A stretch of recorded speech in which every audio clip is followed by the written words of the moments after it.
have their fingers in so many very powerful pies, and they have a deep moat around what they do. Palo Alto, people don't recognize, maybe they don't, how vulnerable systems are becoming because of AI to cyber threats.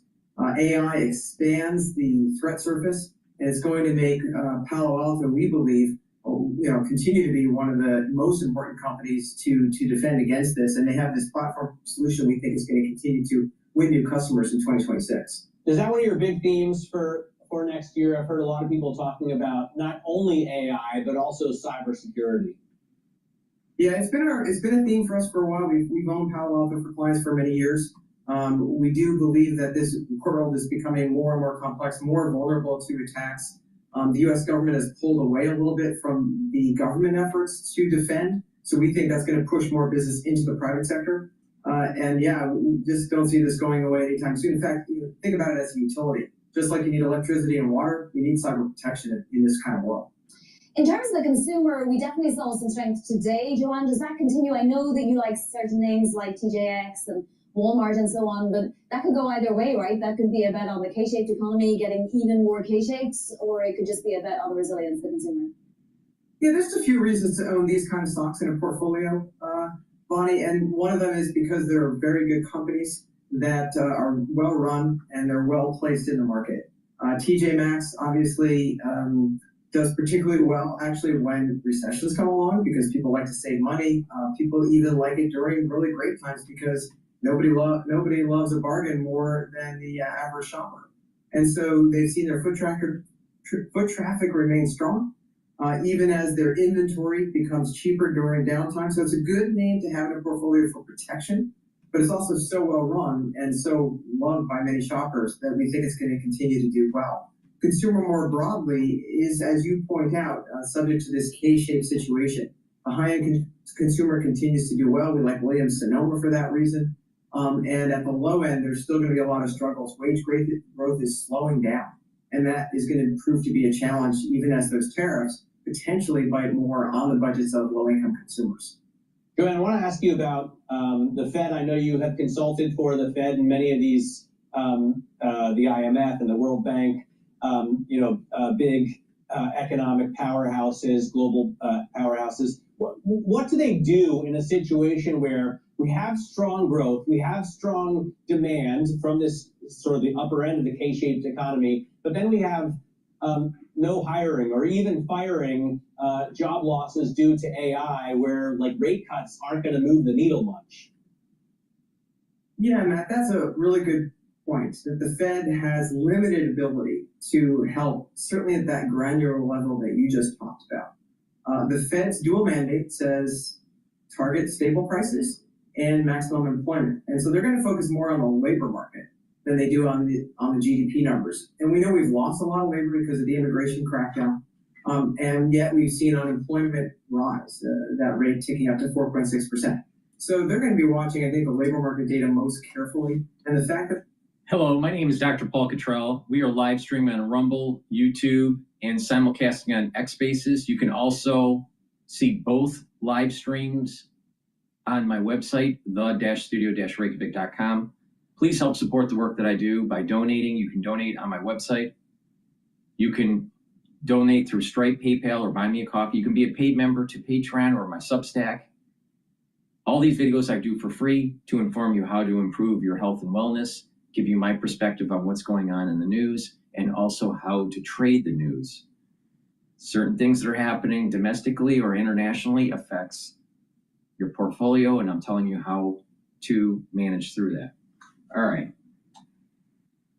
This week is going to be, because of the holiday, less days of trading.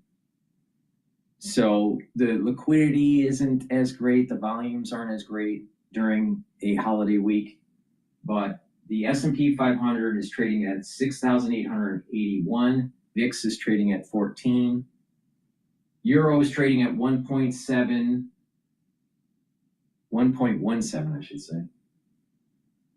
Japanese yen's trading at it's trading at 156.43. Bitcoin is trading at 87,000.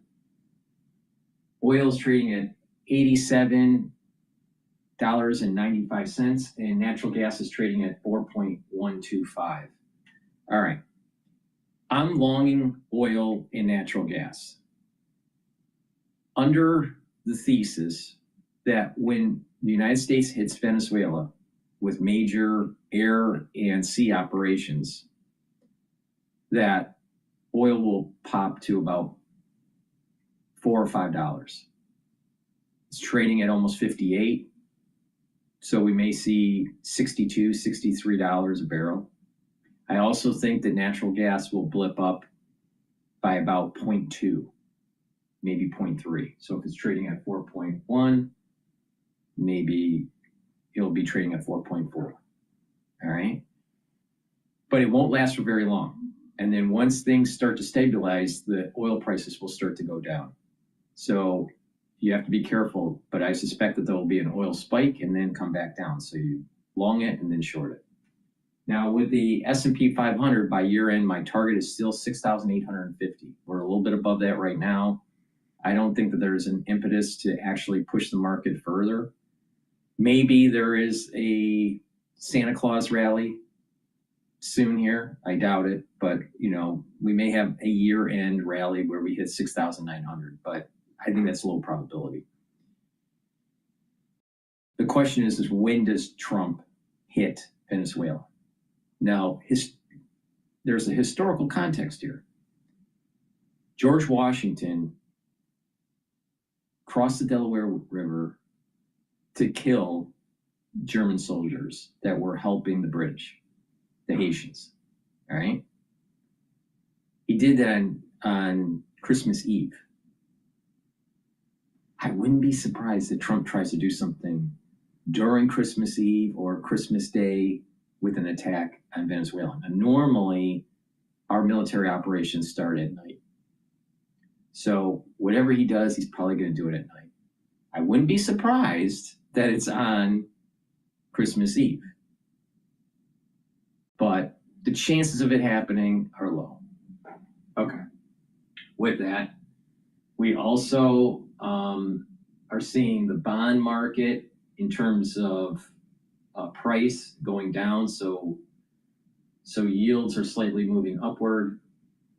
The Japanese yen is stabilized. Right now, the S&P 500 is trading at 6,885. All right, so that's what's going on in the market. Now, in terms of the news, I want to go over some AI stuff, the Navy warships that Trump was talking about yesterday. Oracle is having some problems because of the circular financing for the hyperscalers. Also, Larry Ellison, who owns Oracle and the founder of Oracle, it looks like he's going to have to fund the Paramount deal. So I want to cover that too. So please go to my store, the-studio-reykjavik.com, and help support the work that I do. Again, all these videos are for free. I have thousands of videos out there for free. I don't put stuff behind a paywall, but please help support the work by donating and being a paid member on some of the channels like Substack and Patreon. But get the great products that I use every day, all right? These products will help to slow down the aging process. The structural nanosilver soaps will help to neutralize and help the health of your skin. You can get it in peppermint, in lavender, also in charcoal tea tree, and lemongrass. So please go to my store, get a few bars for your household. They're very high quality. Use them every day. Now, we're in the winter season, so it's really important for you to get the structural nanosilver drops that I have. All right, you can get it in cherry. You can also get it in blueberry and in honey and lemon. The moment you have that throat irritation, take them right away. This will help to neutralize and help to mitigate that throat irritation. You can use them prophylactically. If someone around you is not feeling well, take them and protect that oral pharynx. Super important. especially for this winter season. So please go to my store and get the very high quality structural nano silver drops. Alrighty.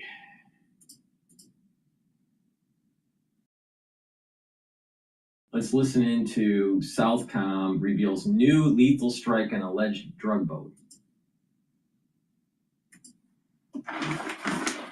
Trump beefing up the Navy as tensions mount in the Caribbean. Kevin Cork is live in the nation's capital with that new information. Good evening, Kevin. Good evening to you, my friend. The Coast Guard's pursuit of a third sanctioned oil tanker near Venezuela comes as the administration intensifies its pressure campaign on Nicolas Maduro, which, as you know, Jonathan, includes a sweeping blockade of the waters off his country's coast, targeting illicit oil shipments and so-called dark fleet vessels, with an administration official telling our Lucas Tomlinson today the U.S. Coast Guard is in active pursuit of a sanctioned dark fleet vessel that is part of Venezuela's illegal sanctions invasion. It is flying a false flag and under a judicial seizure order.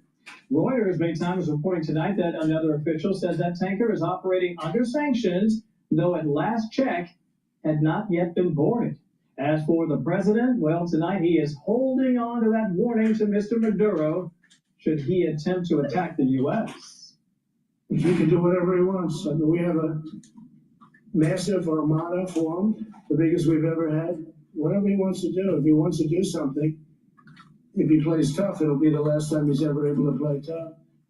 Speaking of the president, announcing today that the U.S. will build Trump-class military vessels, new age battleships, inching the country closer to the construction of what the administration is advertising as its golden fleet. Delivery for said shipments will probably take around 2.5 years, John. Kevin, great to see you as always. Thank you, sir. You bet. With me now, the Foreign Desk Editor-in-Chief, Lisa Daftari, and former Vice President Cheney's Deputy National Security Advisor, now Heritage Foundation Senior Research Fellow, Steve Yates. Thank you both for being here. I just want to introduce our viewers to some new video coming in to us right now. It's from the DoD. There has been another strike, you see it right there, on an alleged drug boat in the Eastern Pacific. The military announcing today what they called a lethal kinetic strike on a low-profile vessel, which of course is military speak for we blew up a small boat. Lisa, this is an ongoing campaign. It's an effective campaign, according to the president, who says drugs coming in down something like 96.2%. Is it a worthwhile campaign? You know, it's interesting because you see this campaign, as you put it, framed differently depending on what news outlet you're watching. But to break it down, what's happening here is episodic. That's what the Trump administration intends. They want to establish deterrence in the hemisphere. They're looking at the Venezuelan regime, Maduro, who is consolidating power. He's involved with terrorism. He's involved in shipping narcotics into our country and flooding all these drugs into our country and into our suburbs. And of course, getting away with it. So if we're going to do it, we can't be half pregnant about our foreign policy. This is a campaign that they have already unleashed. And the choice is ours. Are we going to maintain this maritime pressure on Venezuela right now, or kick the can down the road and deal with it with troops on the ground and deal with a major escalation of sorts further into the future? And Steve, I think that's the big question here. What is the end game? We're seeing this targeting of alleged drug boats. We're seeing the seizure of oil tankers. Where do you think the president really wants this to go? Is regime change the ultimate goal here? Well, the president has methodically increased pressure. He kind of does it layer upon layer. And if it leads to the pressure that convinces Maduro to leave or others push within Venezuela to do it, I doubt very much that there's an Iraq-style campaign in the works. But if all that's accomplished in this is to establish the simple idea that there are legal and illegal ways to operate in the waterways in our hemisphere, that's a major down payment to a change for the better in our quality of life. These the narco-terrorist vessels are one set of those fleets, but the Chinese are operating in illegal fisheries off the coasts of a lot of these countries too. And so this is a significant deterrent message, not just to the Venezuelan fleet that's operating illegally, but to many others too. Yeah, Lisa, do you think that it's an important point we were talking about just before we went on air, the deterrence message? Right. Does it work? Absolutely, it works if it's done properly.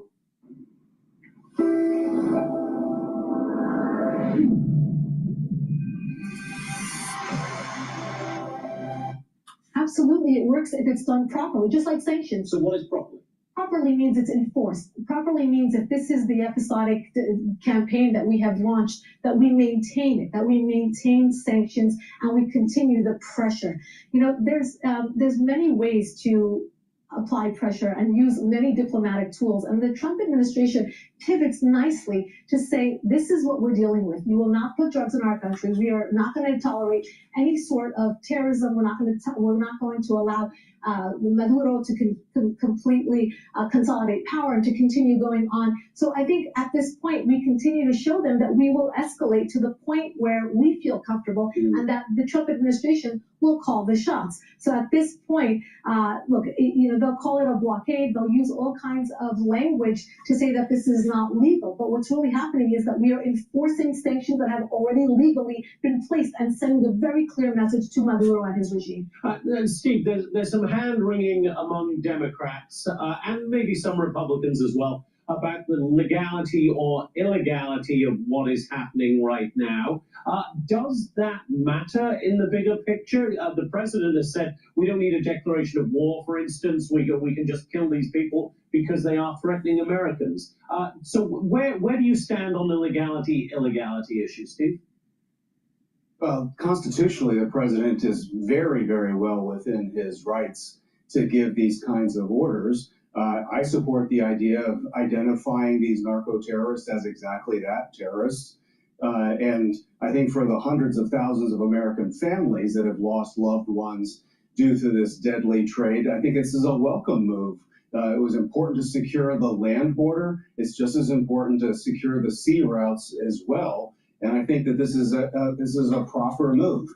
Anyone who's sort of saying otherwise, it's kind of hard for them to justify illegal movement of goods and people on the high seas under false flags any more than they were justifying illegal migration. Lisa, is there any point at which we see U.S. troops on the ground in Venezuela, do you think? That's not the long-term goal here. This is a much broader campaign. And I think, we're not pushing for regime change, for example, but if it should lead to that, right now we are very squarely focused on U.S. interests, and that is to establish deterrence, to bring safety and security to our southern border, to establish that deterrence, and to give the Maduro and Colombia, any other regime, the message, including China, Russia, Iran. They are all operating in the hemisphere, and I mean, it's sending a very clear message. Steve, really briefly, I'll give you the last word. Boots on the ground at any point in Venezuela or no? I doubt it very much, but the president has proven willing to use force decisively, more to strike hard and reset, not to invade, occupy, and rebuild. Yep. Steve Yates, Lisa DeFtari, great to have you both here with us this evening. Thank you so much. Hey, Sean Hannity here. Hey, click here to... All right, we're going to go to CNN now, and them complaining about Trump naming the destroyer class called Trump class destroyers. I'll tell you, Trump loves to troll these liberals. Please go to my store, the-studio-reykjavik.com, and get the Max 35. This is 35 parts per million, and Cleanse, which is 30 parts per million. They're at different price points, but you take them the same way. What they will do is help to boost up the immune system. You take a teaspoon a day, swish it in your mouth, gargle about 20 seconds, and then swallow it. What this will do is improve your oral cavity, your oral pharynx, help with your mucosal barrier, and help the health of your epithelial cells. This is super important to do every day. I've been doing this for more than 5 years, every day.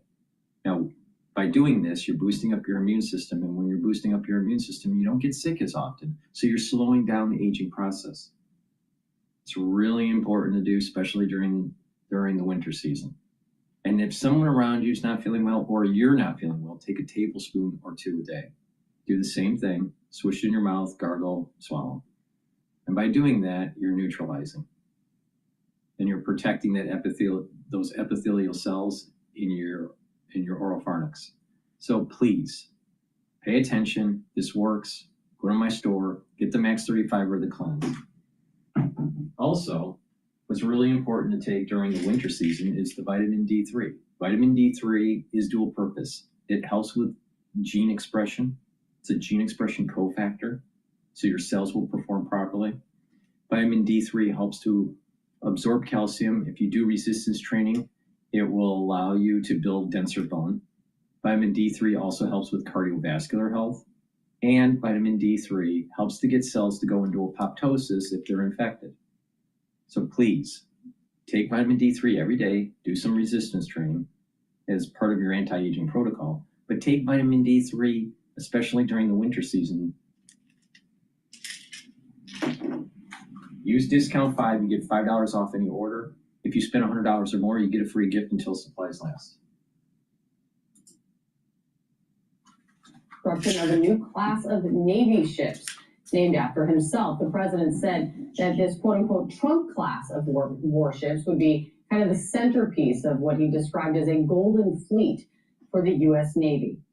Joining us right now is retired Army Brigadier General Steve Anderson and retired U.S. Army Major Mike Lyons.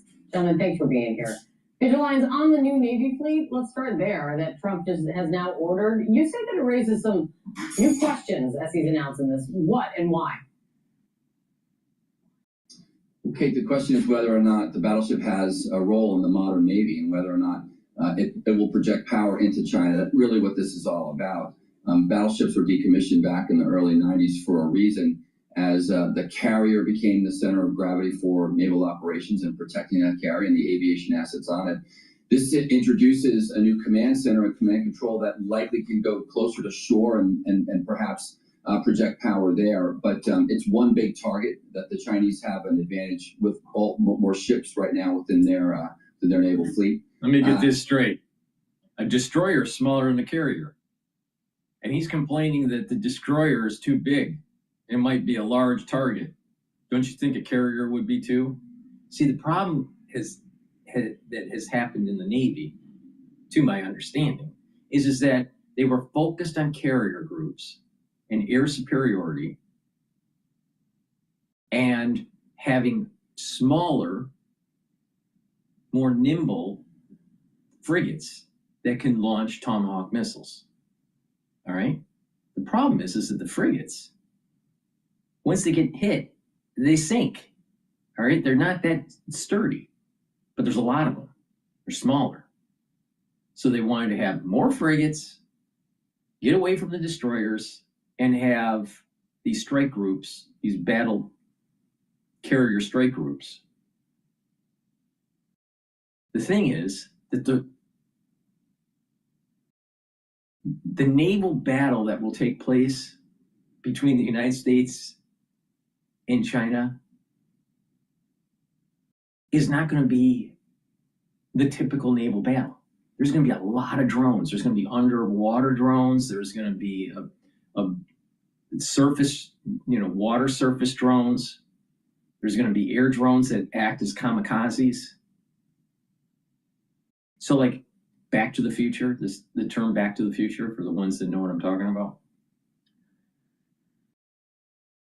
If you look at the strategy of the Japanese during World War II, they had kamikazes, right? Because they didn't have smart bombs, right, at that time. So they had to have a pilot target a ship with a plane that had high explosives. Then eventually, over time, the United States builds technology coming out of the Star Wars program and the investments from Reagan, and we end up having smart bombs, all right, using GPS, telemetry, and all this stuff. But it's very costly. And what if our GPS satellites are knocked out? The war isn't going to start. The real conflict isn't going to start in water or on land. It's going to start in space, because we or the Chinese are going to try to knock out each other's GPS systems to disable the capability of the smart bombs. So if that happens, then the frigates aren't going to be as successful. Now, if you have a steel construction destroyer with guns, even if your Tomahawk missiles don't work because of GPS, you can shoot. Not so much on a frigate. So we need a little bit of more technology that's dealing with drones and that are autonomous and that don't need GPS, satellite GPS. And we need a little bit of the old style, where there's more firepower from the sea onto the land, or sea to sea. So maybe Trump's onto something here. Because what is happening with China is that as they are getting longer range missiles, as they're expanding their presence in the Navy, in their Navy, and turning into a blue water Navy, they are projecting out their bubble of defense. All right? And we have our bubbles of defense: land to air missiles, surface to air missiles, defense. We have planes that have long range missiles, right? And based on the range of those different capabilities and defense systems, depends on the actual diameter of the bubble. And they overlap. China's bubbles overlap with their own, and they overlap on our defense systems. So no one really has a real advantage in terms of distance, being able to shoot from distance. So it's going to have to be very fast, and you have to knock them out right away. And the added complication is what happens if your GPS systems are knocked out in space. So you may need to have something that is a little bit more old school. Plus, there's an added benefit.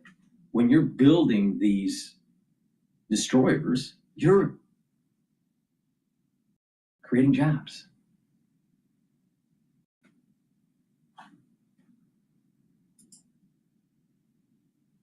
Again, trying to build something like this in an environment, right, where we've not been successful in getting out destroyers and other things that are more important right now to our Navy. So the question is, again, whether it is has a role in the modern Navy. And I think there's a big split within the strategic world of the Navy to have or not to have destroyers. I don't think it's a foregone conclusion that destroyers are bad.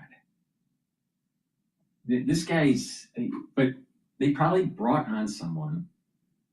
I should be fair because I haven't seen this video, but the thing is it looks like they brought on someone that just hates Trump's strategy.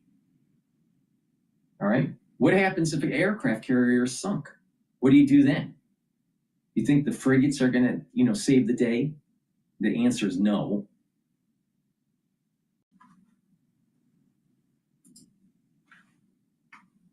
Project the kind of power that the president thinks it's going to do. It's really interesting. And General Anderson being the president. On the 12th. All right. U.S. December consumer confidence is at 89.1. Estimate was 91. So confidence in December has gone down. This is breaking news from Bloomberg. Christmas lights were looking to me. 12 engines lightning, 11 gavers sailing, 10 stars are cutting, 9 lights are shining. It's really interesting. And General Anderson being the president said The way he described it is that the United States desperately is in need of ships, and he called the existing Navy fleet, the way he called it is old and tired and obsolete. What do you see in this announcement? It is. Well, I totally agree with Major Lyons. I mean, I think that the battleship is not the right approach. I mean, a small, agile fleet is something that the Navy needs and could use. But modern warfare has changed. He's promoting the frigates, but they don't have the firepower. And if they're hit, they're disabled because they're made out of aluminum. Lyons insinuated. I mean, now drone technology is paramount. So I agree. I mean, you know, having a battleship, a big, large floating target. I mean, I look back 3 years ago when the Ukrainians blew up the Russian battleship Moskva using low technology anti-ship missiles and essentially surfboards on remote control loaded with munitions. I mean, that, as Major Lyons points out, a battleship is a large floating target. So we need to focus the American industrial base on building drones. Secretary of Defense has stood up this drone dominance program, which I think is a great step forward. And then we need to focus the American industrial shipbuilding on small, agile ships, not battleships. President Trump announced that the Navy will build new battleships to create a so-called Golden Fleet. The new vessels are being called Trump-class battleships. They are expected to be longer and larger than the Navy's World War II era versions. So the battleships are going to be armed just in terms of guns and missiles at the highest level. They'll also have hypersonic weapons, many hypersonic weapons, state-of-the-art electric rail guns, and even the high-powered lasers that you've been starting to read about. You have lasers where you aim the laser at a target and it just wipes it out. The U.S. Navy will lead the design of like these a whole ships city. along with me because I'm a very aesthetic person. President says the U.S. will start with 2 ships with the goal of building up to 25. It comes, of course, as Trump has deployed dozens of U.S. military assets, including Navy warships, in the Caribbean amid an escalating feud with Venezuela's leader. We're bringing my Republican source tonight, Congressman Carlos Jimenez of Florida. He serves on both the House Armed Services and Homeland Security committees. Congressman, very grateful to have you on the show tonight. The president previously told military members at Quantico this year, this, quote, "I don't like some of the ships you're doing aesthetically. They say, oh, it's stealth. I say it's not stealth. An ugly ship is not necessary in order to say you're stealth." Now, one of the renderings for the new ship shows Trump's image on the ship itself. What do you make of Trump's interest in being involved in the design for these ships? Look, the only thing I care about is that we develop the most lethal surface combatant in the world because we need it. Right now, China can outproduce us like 250 to 1, and they already have the largest navy in the world. They're the #1 adversary. We've got to get to it. Right, and this wasn't and us being behind the 8 ball wasn't because of Trump.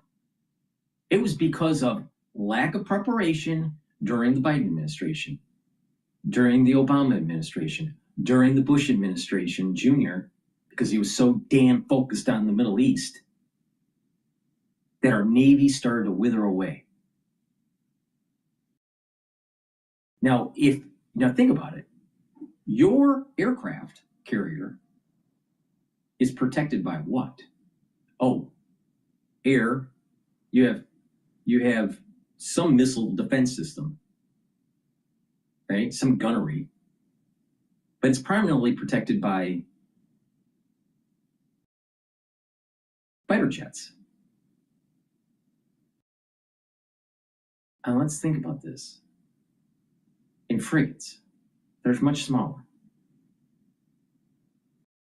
But if you have your battle group that has a battleship, a strike group with a battleship, helping to protect your aircraft carrier, and it's also showing presence in the port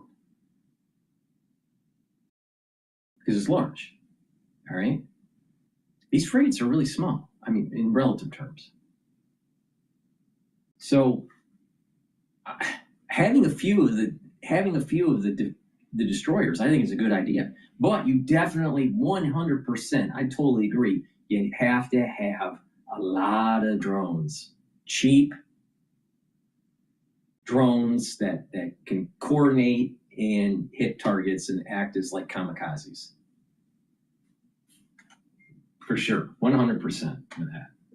And also underwater submarine, autonomous, very small drones.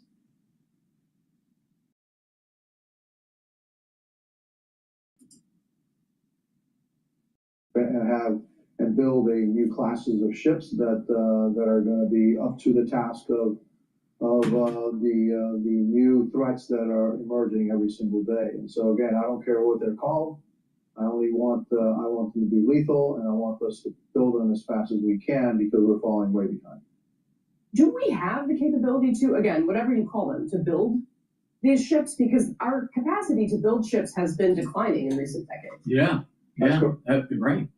It was declining. You know why? Because of regulations, because of a poor military planning. We wasted our money, trillions of dollars, treasure and blood in the Middle East, and not focused on the Asian Pacific. And we had a bunch of stupid Wall Street analysts, hedge fund guys, moving money to China, building up their industry, and gutting the United States. What for? That 10, 20% return annually. Do that for a few years and you can retire in Miami.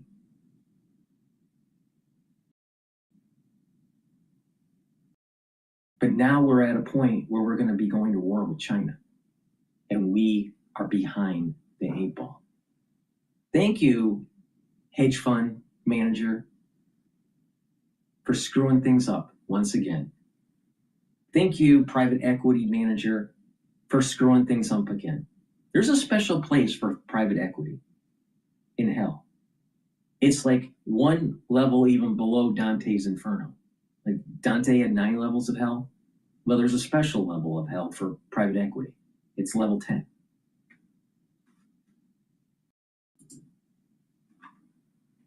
And that's one of the things that we're doing in the House Armed Services Committee is emphasizing that we need to step up our shipbuilding capability. Yeah, well, the House Armed Services Committee has been around for a long time. This is something not new. Why did they let this happen? Why? Why did they let this happen? Oh, they had a lobbying group that basically said, let's invest in frigates. Let's invest in aluminum hulls. Let's invest in very expensive GPS smart bombs that every time you launch one, it costs $5 million. Money. It wasn't about defense. It was about money. We're at the point where we're behind the 8 ball because of people like him not doing their job in Congress.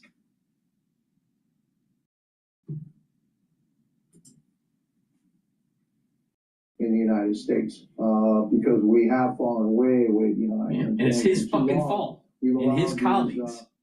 These capabilities to go offshore, especially to China. So look, when I tell you that they can outbuild us 250 to 1, for every large ship that we build in the United States, China can build 250. We're not going to catch up to them, but what we need to do is. Now, for the ones that are watching live and in the later premieres, do you think Epstein is that important? Or do you think that our build out of our Navy, reconstituting our Navy, is way more important than Epstein? Now, if you have a friend that's always talking about Epstein, or you have the social media network of individuals always talking about Epstein, you should just interject and say, Epstein doesn't matter. Losing the Pacific in a war with China does matter.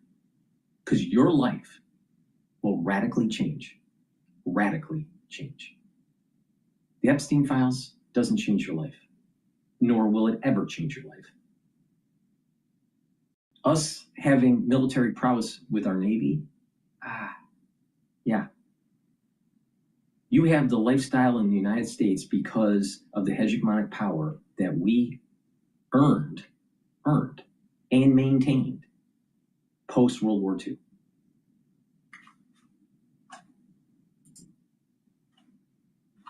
Be sure that the ships we build are highly lethal and able to combat the growing Chinese threat. And so we need to get to it. We need to start building them.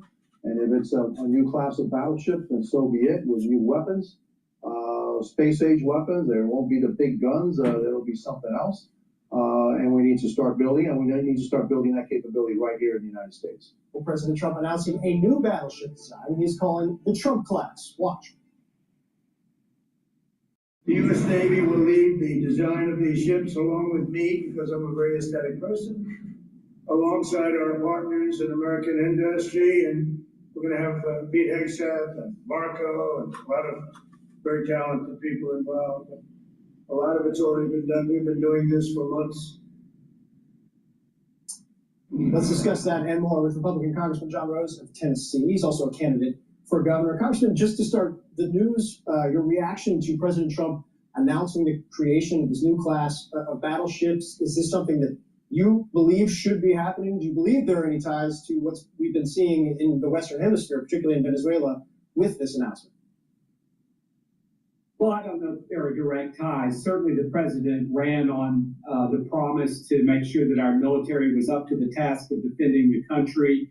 We know that our Navy is an important element of that, and I think the president's announcement is just in keeping with the longer-term plans to keep our Navy in a position to be able to defend this nation and to serve our interests around the world. It's certainly been a policy focus of some of his top advisors, again, not just this term, but also in his first term as well. The naming of the ship class after himself, my White House colleague Kristen Holmes said, probably shouldn't be surprised. They renamed the U.S. Institute of Peace the Donald J. Trump Institute of Peace, renamed the Kennedy Center the Trump Kennedy Center. What does it tell you that the president keeps naming things after himself?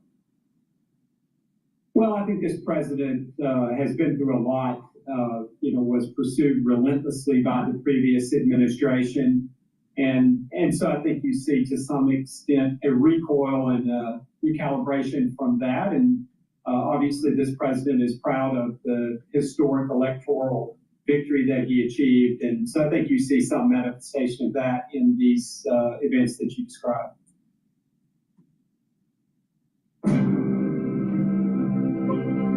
The roar of the engine, the G-forces pushing human endurance to its limit. Alrighty. Let's listen into Bloomberg here. Looks like they're talking about GDP. The 30-day average, which makes sense. Why would you be in here if you didn't have to? Did we get the Santa Claus rally already, do you think? GDP grew 4.3% in third quarter, faster in 2 years. You think about 2026, and we just had a couple minutes, we were chatting with Brian Belsky earlier. He's continuing to be bullish, and he's basically just saying, I've got rates coming down, I've got double-digit earnings, I've got some stimulus coming in, and there's a lot of tailwinds there. And he's even suggesting that you don't have to rely as much maybe on the AI theme in 26 as you have. Because everything's going to widen out? Yeah, a little bit there, but I'd be loath to get out of those AI trades at the moment if I'm a professional investor. All right, we're going to have more coming up. This is Bloomberg. Good morning.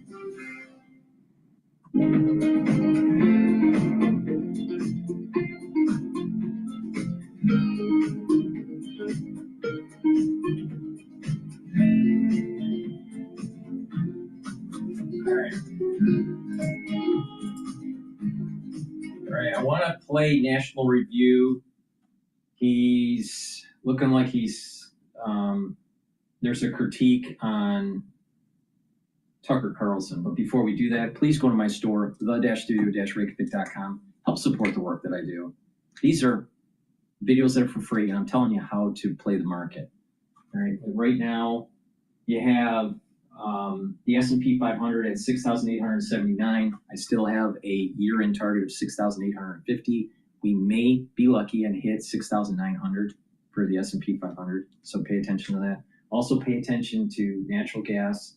That's trading at 4.06, and oil is trading at 57.9. I suspect that oil and natural gas will spike a little bit, not a lot, but a little bit, once we hit Venezuela with our Navy and Air Force. Please go to my store, the-studio-reykjavik.com. Get the magnesium and zinc. This will boost up your immune system and help with brain function. Magnesium is super important for brain function. Vitamin C and magnesium will help with your skin, your immune system, and your brain function. Take them together. This is super important, especially during the winter season. And like I've been saying, many people that are age 40 or older, about 30% of you within 5 years will get early onset of dementia. Now there's different levels of dementia. Some of it is manageable, some of it's really bad. And there's 3 categories. Most of the dementia that will arise will be through ischemic means, microclotting, microbleeding, that leads to neuron death. About 24 to 24.9% of the other cohort group will end up getting amyloidosis, which is a buildup of unfolded or misfolded proteins that can't be broken up. All right, there's a buildup of plaque, very similar to Alzheimer's. There's different types of amyloidosis. All right, and then prion disease, about 0.1% will have a prion problem. The bulk of the cases will be the ischemic, which is about 75%. Now, the ones that are 40 years of age or older, in the next 5 years, about 30% of you will have some type of cognitive decline, early onset of dementia. You better start paying attention to me. I was right about the cancers. I was right about the autoimmune disorder. I was right about the autoimmune dysfunction where your immune system is going down, what I called AIDS-like syndrome. I was right about the cardiovascular problem, and I'm right about the dementia. You better start paying attention to me because there's no one more accurate on the crisis of 2020. You can mitigate the problem. You can mitigate it by making sure that you stay active and you provide the micronutrients for your neurons, reduce inflammation, soak up free radicals, and even do like kinematics because you want to activate those neurons. Now, a lot of people don't realize that when you do resistance training, you're activating your muscle.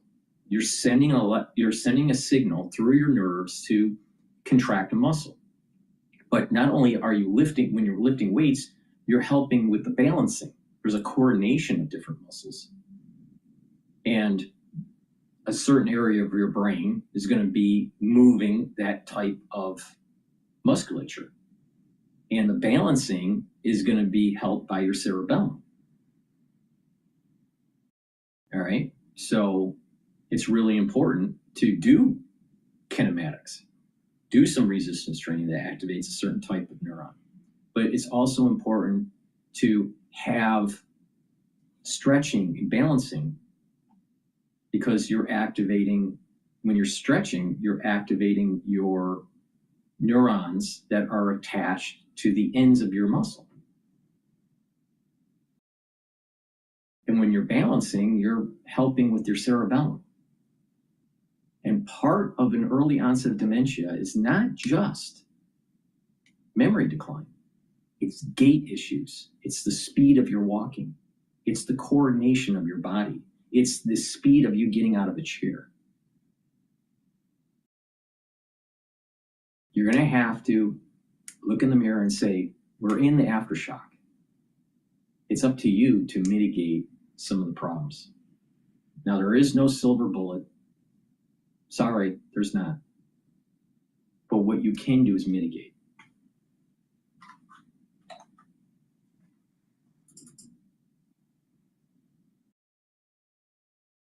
Accountants who lead don't waste time. They invest in the CMA. CMA, Confidence Certified.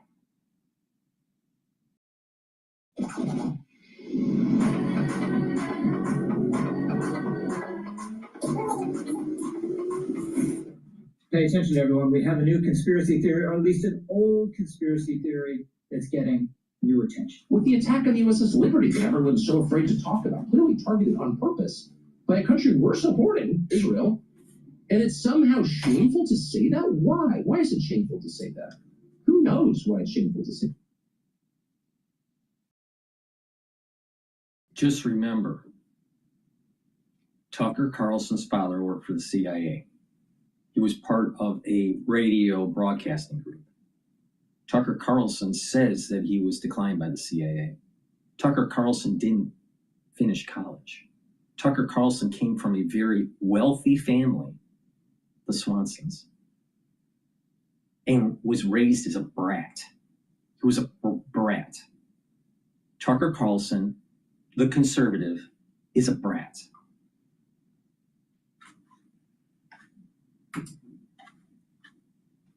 But it shouldn't be. Hey everyone, Rich Lowry of National Review here, and that was Tucker Carlson, of course, talking about the attack on the USS Liberty. The idea is that during the 6 Days War, Israel went out of its way, unprovoked, deliberately to attack a U.S. naval vessel, killing dozens of U.S. sailors on board because Israel is such a treacherous, alleged friend and partner of the United States. This has long been a chestnut of anti-Semitic theorizing. With the rise of the woke right, this theory has gotten more currency. We heard it talked about at the recent TPUSA conference. Here's Jack Posobiec. As Navy veterans, as anyone who serves in the Navy, you learn about, you study, and you realize that we live in a serious world. And it's something that a lot of people in the Navy feel that we never really got full accountability for. Still have a lot of questions about the Navy investigation that was done and the official statements that came out. A lot of people said, just doesn't feel like it's good enough when you have a ship flying the U.S. flag that's being attacked by remember the Gulf of Tonkin? Same problem.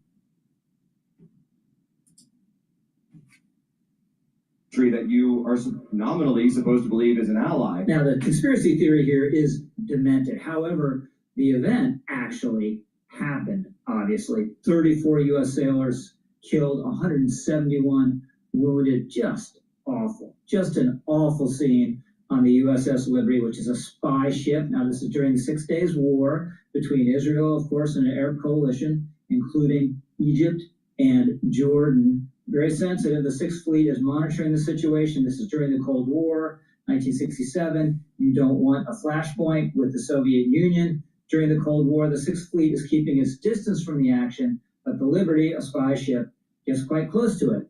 At one point, just 13 nautical miles from the Sinai coast, where it can see the actual damage from the fight here between Israel and Egypt. At one point, it requests a destroyer escort, a U.S. destroyer escort, but it is denied from higher ups. No, isn't that interesting? Spy ship. USS Liberty requests a destroyer. Now, what were we just listening about? How important it is to have part of our naval fleet with destroyers. When the destroyers aren't there, you have ships like the USS Liberty banged up, shot up. But if you had a destroyer around, not so much.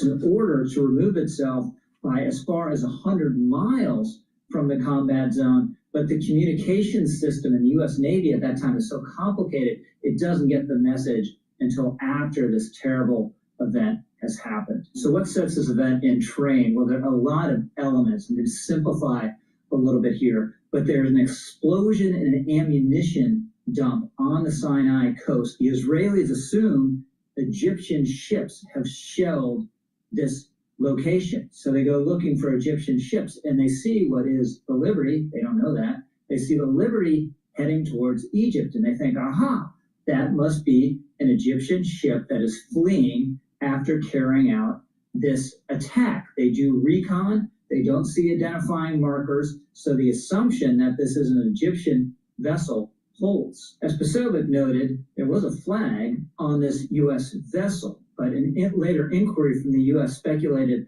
that there wasn't a lot of wind that day, so the flag might not have been visible from the air. So the assumption is, again, Egyptian ship just shelled the coast of Sinai, Israeli jets strafe the Liberty, and then more Israeli jets come who had been engaged with Egyptian infantry on the ground and are armed with napalm, and they napalm the U.S. Liberty. This is, no doubt, it's just a horrible event, a savage attack. But as they're carrying out this attack, they're made uneasy by the fact there's no return fire. What's going on? Could this possibly be an Israeli ship?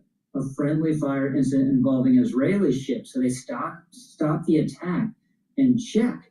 And there are no Israeli ships in the vicinity that report that they are taking fire. So it must not be an Israeli ship. So the attack continues. Still, there's this uneasiness. They look for markings again. They still don't see a flag, but someone notices that the letters on the side of the ship on the hull are Latin. They're not Arabic, as you would expect with an Egyptian ship. Now, it's possible an Egyptian ship would put Latin letters on the hull as a deceptive action, but that's unlikely. So that creates real doubt on the part of the Israelis. But then there's another series of terrible events. A squadron of Israeli torpedo boats show up. They look at the Liberty, compare it to what they have on file, and they say, wait a minute, this is the silhouette of an Egyptian freighter. This is indeed a hostile vessel. Meanwhile, on the Liberty, the captain is giving the order, do not fire on these torpedo boats. But one gunner doesn't get the order in time and does fire on the Israeli torpedo boats briefly. Then the ammunition is cooking off, so it seems as though there's more firing at the torpedo boats, and the torpedo boats are, wait a minute, here's an Egyptian ship firing at us. They request permission to engage. They reluctantly get it. They fire 5 torpedoes, and one tragically hits the Liberty, blows a huge hole in the ship, instantly killing more than 24 sailors. Now, finally, a raft from the U.S. Liberty floats out, and an Israeli torpedo boat picks it up and sees there are U.S. naval markings on this raft, and they finally realize this is a U.S. ship. Instantly, they inform and apologize to the U.S. naval attaché to put him on an Israeli helicopter, try to get him out to the Liberty. He can't land on the ship because of darkness. The torpedo boats offer assistance to the Liberty. The Liberty rejects them. It's a spy ship. It's on a sensitive mission, and all sorts of apologies from Israeli officials instantly to their counterparts in the United States, and offers to pay restitution and compensation. They realize this is a grievous mistake. So is Israel perhaps faking all this regret and deliberately carried out this attack for some reason? This doesn't make any sense on any level. On any level. First of all, Israel was desperate for U.S. support and was fearful of the Soviet Union. There's no way it was going to go out of its way to commit an act of war against its superpower partner. And by the way, the fog of war was working both ways here. The Liberty didn't realize until the end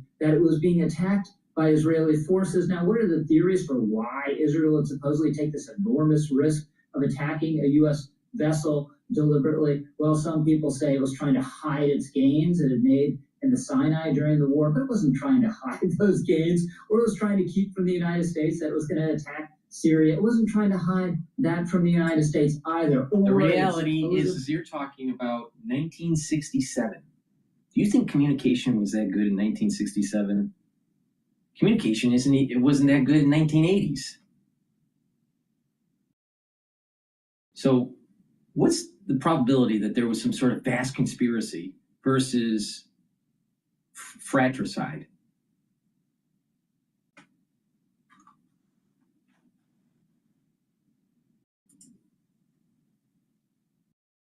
Carried out a slaughter of Egyptian POWs and wanted to hide the truth there, so undertook this murderous cover-up against the USS Liberty. None of this adds up. None of this makes sense. But the fact is that for Israel and for the Jews, when it comes to the environment now that's been created by some right-wing influencers, the truth is not good enough, and the truth is not a defense. I'm All right, Lowry. now, I'm not an expert of the USS Liberty. I don't want to be. But the reality of the point here is the ones that are creating, quote, a conspiracy theory or an alternative theory of what the official historical record shows, they need to show the proof, not just ask questions. See, this is the problem with conspiracy theorists. They just keep on asking questions, and usually they do not have answers. And they create enough doubt that then you start to discredit what their original history was. Now, that doesn't mean the original history was right. It could have been that the United States wanted to blame, somehow the Egyptians, and that the United States would get into war.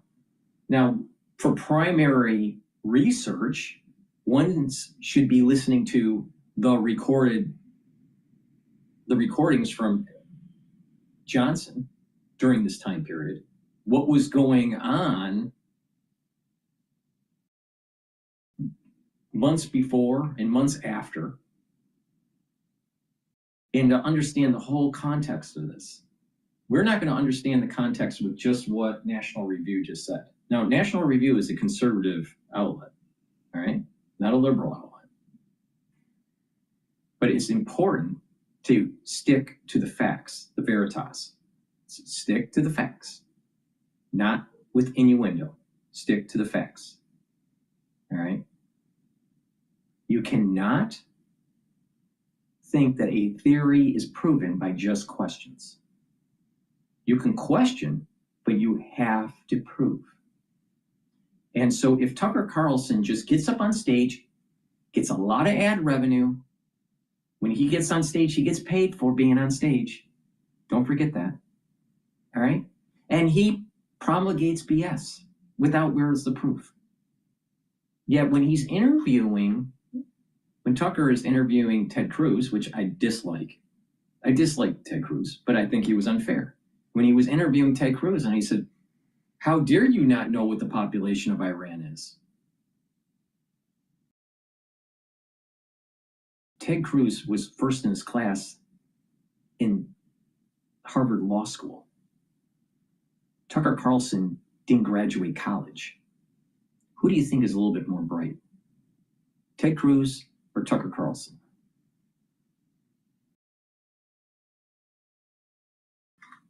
So the point I'm making is, when you have a hypothesis, you have to collect data to prove it. And if there's enough data, then the theory is developed. And it stays, the prevailing theory until other data may disprove it later. There is nothing that Tucker Carlson said that proves anything. He just asks questions. Now, there's nothing wrong with asking questions, but don't confuse asking questions with someone actually understanding the history. You have a little kid, 2-year-old, asking questions about nature. Does that mean he's a nuclear physicist? No. And that's exactly what Tucker Carlson did.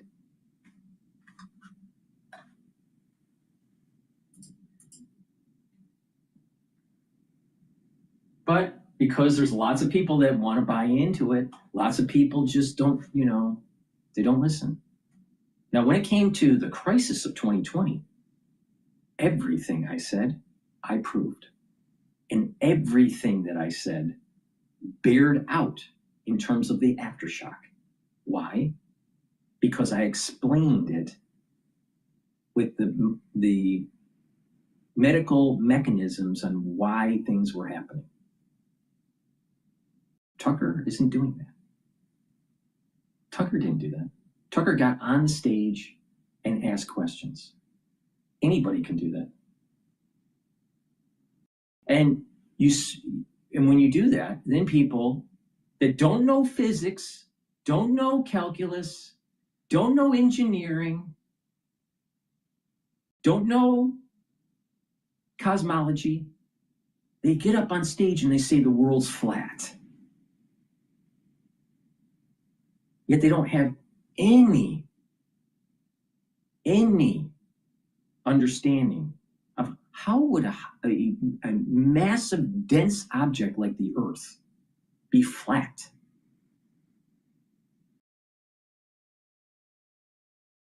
Just the matter would compress because of gravity in all directions and create some sort of spherical object, semi-spherical or spherical. You ever wonder why large objects in the solar system are round? It's the gravity. Amazing how that works.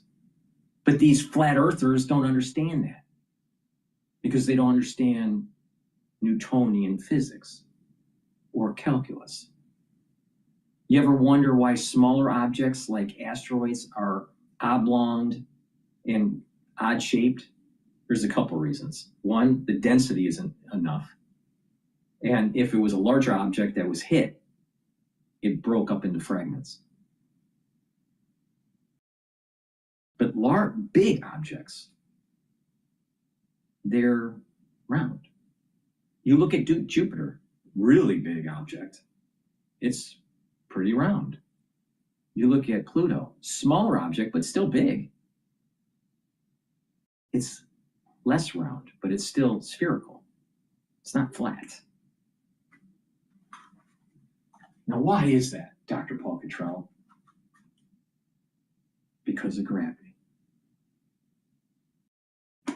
So the flat earthers are the same types of people where they just ask questions and they don't have any, it's almost like, sadly, because I saw this with my father when he was suffering from dementia before he died. You know, when you look at a patient that has dementia or Alzheimer's, all right, they start to have cognitive decline to the point where they can't take care of themselves, or they can't talk anymore, or they're just zoned out, or whatever. And you wonder if they're even in human existence. But in the early stages, they start saying things that don't make sense. Logic is a little discombobulated, mixed up, and then it gets worse over time. This is very similar with the whole group of individuals that are like anti-science, anti-everything. You know, the flat earther types. I'm not saying that they have dementia, but the thing is that they are not using logic to be able to build on further concepts. And then all of a sudden, you start reading about, you know what, the whole flat earther movement was some sort of trickery to try to convince people to think a certain way. And it worked through memes, through social media contagion. Beware of a person that only asks questions and doesn't have any process to answer those questions. There's nothing wrong with asking questions. But if you're just asking questions to be a cynic, that's not knowledge. And that's exactly what Tucker is doing.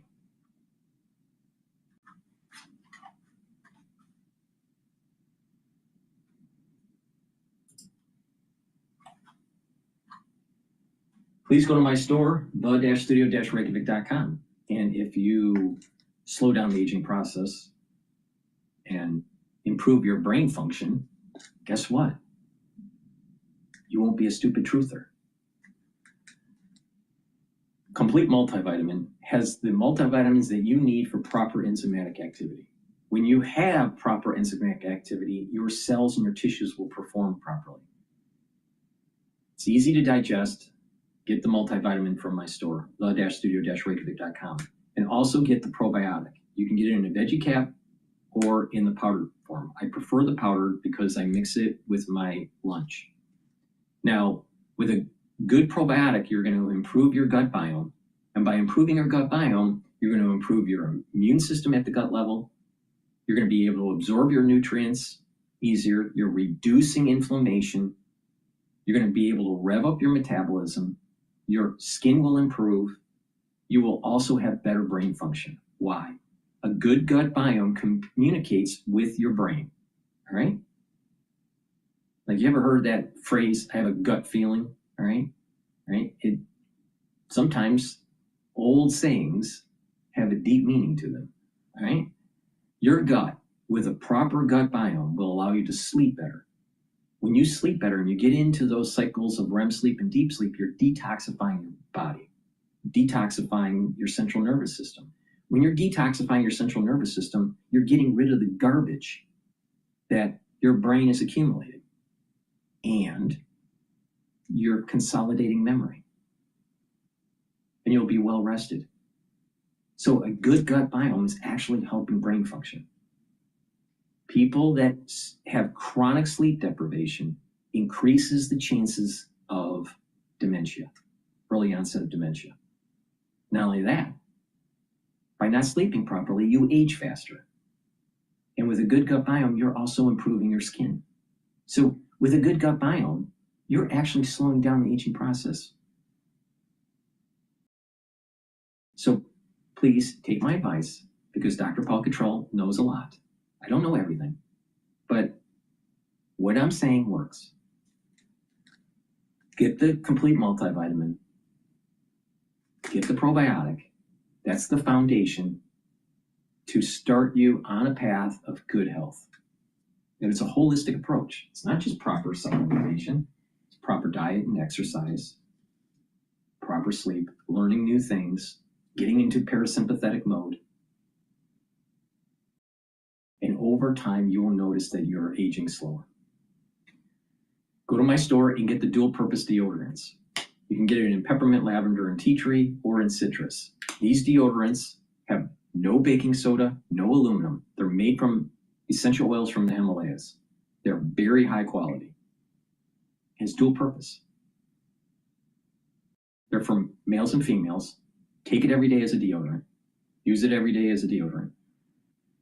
But it will also help to detoxify your body. And when you're detoxifying your body, you're helping your immune system and your endocrine system. And if you have a good immune system and endocrine system, guess what? You slow down the aging process. Please go to my store, use discount 5, you get $5 off any order. If you spend $100 or more, you get a free gift until supplies last. All right.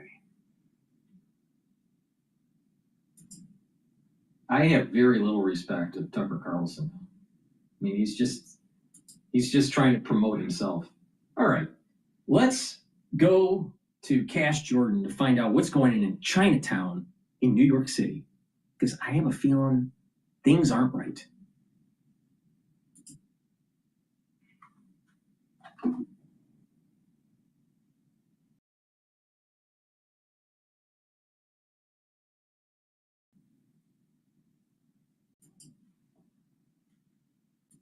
Take ocean farmed salmon off the table. So I've been following Helderberg for a while now because there's something beautiful about what they do, taking something classic and rugged and making it luxurious and just aesthetically wonderful. A constitutional right to protest. And when I'm mayor, we will protect that right. So the new mayor of New York City has a plan to stand right in the way of federal immigration operations right here in New York. And although the city has been a sanctuary for decades, the outgoing mayor actually wanted ICE inside local jails and apartments arresting dangerous fugitives who critics say the new mayor wants to protect while making social media videos doling out blanket advice for stopping federal agents who will soon be entering an even more hostile environment. It was just a chaotic scene that broke out here earlier today, right here on the edge of Chinatown and Soho. Dozens of demonstrators clashing with police over a possible ICE raid. I told the president that these kinds of raids that we're seeing here in New York City, they're cruel and inhumane, and they do nothing to serve the interests of public safety. The issue is not on the following of existing sanctuary city policies. The Trump administration is definitely concerned about the rise in violence, in attacks, in physical threats that we have seen against our brave men and women who wear the ICE uniform. Again, these are agents who are just simply doing their jobs. They are enforcing our nation's immigration laws. Just last month, another clash broke out between protesters and law enforcement in Chinatown after ICE agents arrested vendors for selling counterfeit goods. What I also told the president is we have the NYPD here. We trust the NYPD to deliver that public safety. We do not need ICE and the National Guard to make that same case. Yeah, but you said that you were going to work with the president, and part of the agreement with the president is, look, I'm not going to send reinforcements if you cooperate with our ICE officials. So now you've already broke the promise.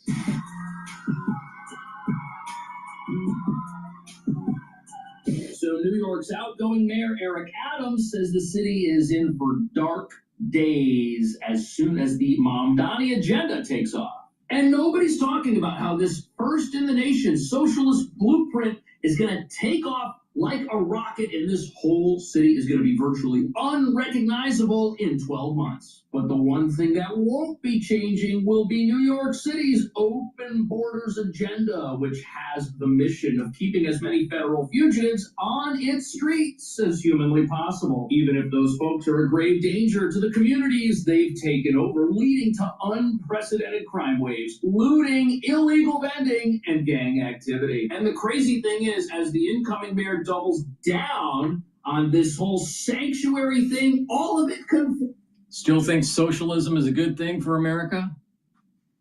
And the sad thing is there's a lot of people that are capitalist, that are conservative, they have family values, but there's a subset of them that don't use logic. What I call the truthers, right? And the truthers, they're like anti-science. They're like anti-everything. They're cynics. If you go back to the Greeks, they're cynics. That's all they are. They're not Stoics. They're not, from the pedigree of Plato or Aristotle. They're cynics. But they're conservative. So they're, but the thing is that because they're not focused on the important things, like naval production, they focus on Epstein files that don't mean anything. The truthers need to know. Meanwhile, they don't even realize their house is burning down. They don't even realize that the country is devolving. Cash Jordan talks about it almost every day in New York. Almost every day. But where's Tucker Carlson? He's more worried about the USS Liberty of 1967. What about 2025, Tucker? What about 2026, Tucker? What about 2027, where there's a high probability of going to war with China, Tucker?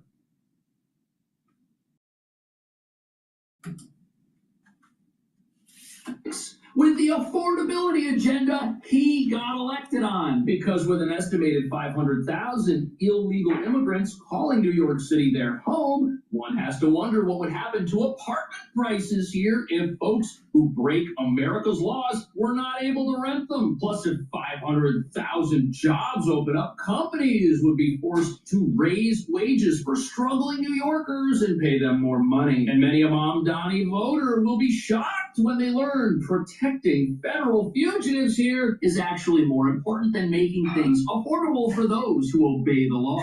Which brings us to the real reason the federal government has promised to increase ICE activity in New York City. As we've been learning, fraud and crime plunder billions of dollars from America in a whole myriad of ways, and it has to stop. And where does this money come from? It comes from those who obey the law and play by the rules, both citizens and immigrants alike. But that money is redistributed in the form of state and federal benefits, in some cases to folks who are here without permission and are essentially stealing. On top of that, when you realize dangerous gangs like Tren de Aragua have embedded themselves in sanctuaries like New York, the organized crime that pours out of these cities does not improve our country from within, that's for sure. Meanwhile, the presence of every illegal fugitive here just tempts cartels and gangs to continue trying to exploit our borders so they can make money. Meanwhile, right now, New York City's jails are full of fugitives who aren't even supposed to be here in this country, but the city wants to keep them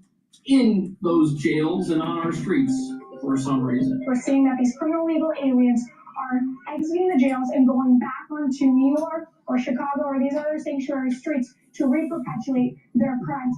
Today, in New York City's jails are 7,169 criminal illegal aliens. This is so stupid because, you know, another thing the mayor has said he really wants to do is decrease the incarcerated population in New York City. And you know what a great way to do that is? Let ICE come to the jail and do it for you. It'll be free. America will be safer. Less people in jail. Everyone wins.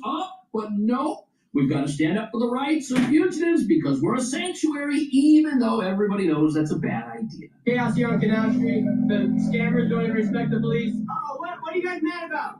The scammers just recognize me. He was upset about So you think our job. we need to be vending though, right? It's not. I don't sell. You're saying you don't sell? Are you kidding me? Look at all your friends out here. They're all sellers. Okay. Now we got my video. Tell me my trash. So allegedly, the people selling things on the streets in Canal Street, they're engaging in an illegal activity. The sanctuary police can't do anything to stop the illegal activity. They can't enforce immigration law. And when ICE shows up and stages a raid in this neighborhood, the mobs just pour out of their apartment buildings and towers and go right after them. But this is a great example of how New York City disenfranchises its law-abiding. For example, how does a business in this neighborhood operate and pay their rent if people can't get into the business because there's so much illegal activity on the sidewalk, no one can get through the front door? How does that work? But remember that 7,000 number in New York City's jails? Keep that in mind as you see what you're about to see.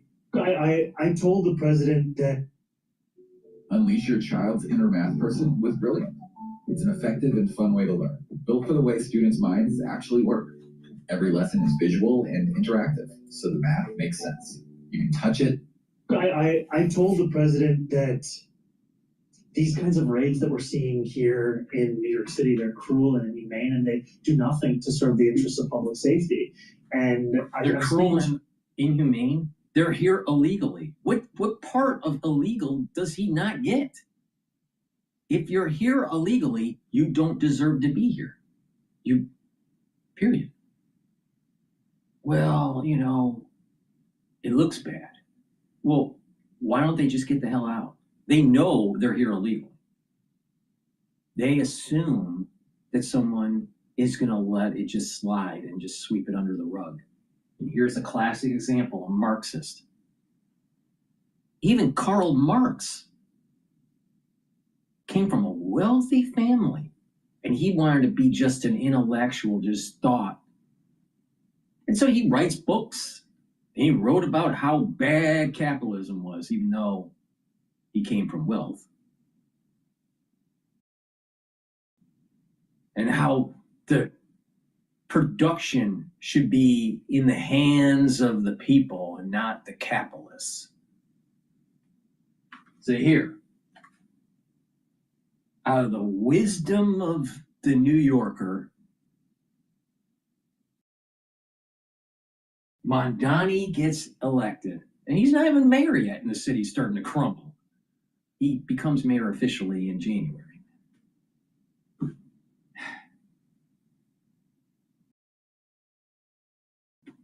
And sadly, you know what brought this up?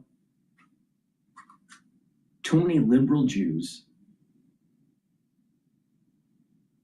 that lost their way and are socialists.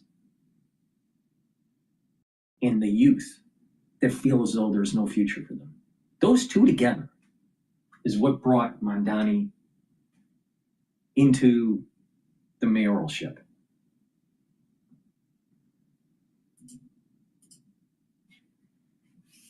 And now as a mayor-elect, I'm also still the assembly member. Okay, so the mayor says he doesn't want the raids. And you know who else doesn't want the raids? ICE. ICE doesn't want the raids either. In fact, they're not even raids.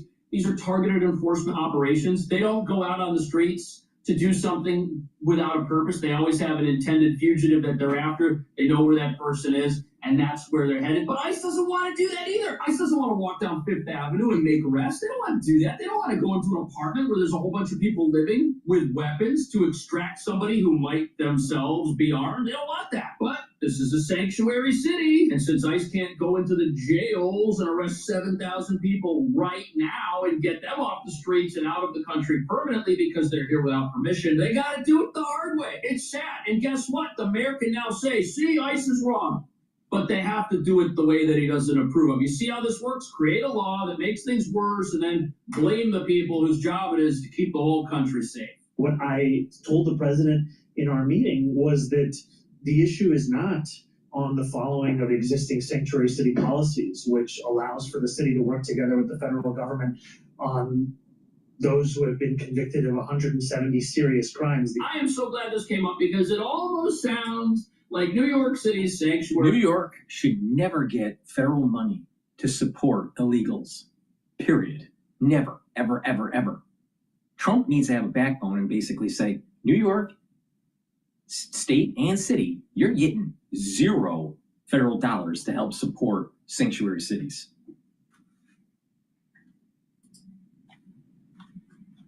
Us are not a problem, and New York City is allowed to work with the federal government, but you see, federal law, now that we have the Lake and Riley Act, requires any illegal immigrant in America who has been accused of or convicted of a crime to be held in ICE custody. So if people have not been convicted of a crime and they're in a local jail, ICE is supposed to detain those people. But it gets even worse when you look at this idea of being convicted. New York City actually stopped publishing its dashboard amid slipping convictions. Look at this, just 35% of felony cases ended in convictions last year, and that is down from 37% the year before and 40% the year before. So our conviction rates here are an absolute joke. We might have a whole bunch of serious crimes where local police are allowed to cooperate with ICE, but if nobody gets convicted of them, well, I guess these are all just innocent men. And that's why the Lake and Riley Act was written the way that it was. If people are accused of a crime and they're here illegally,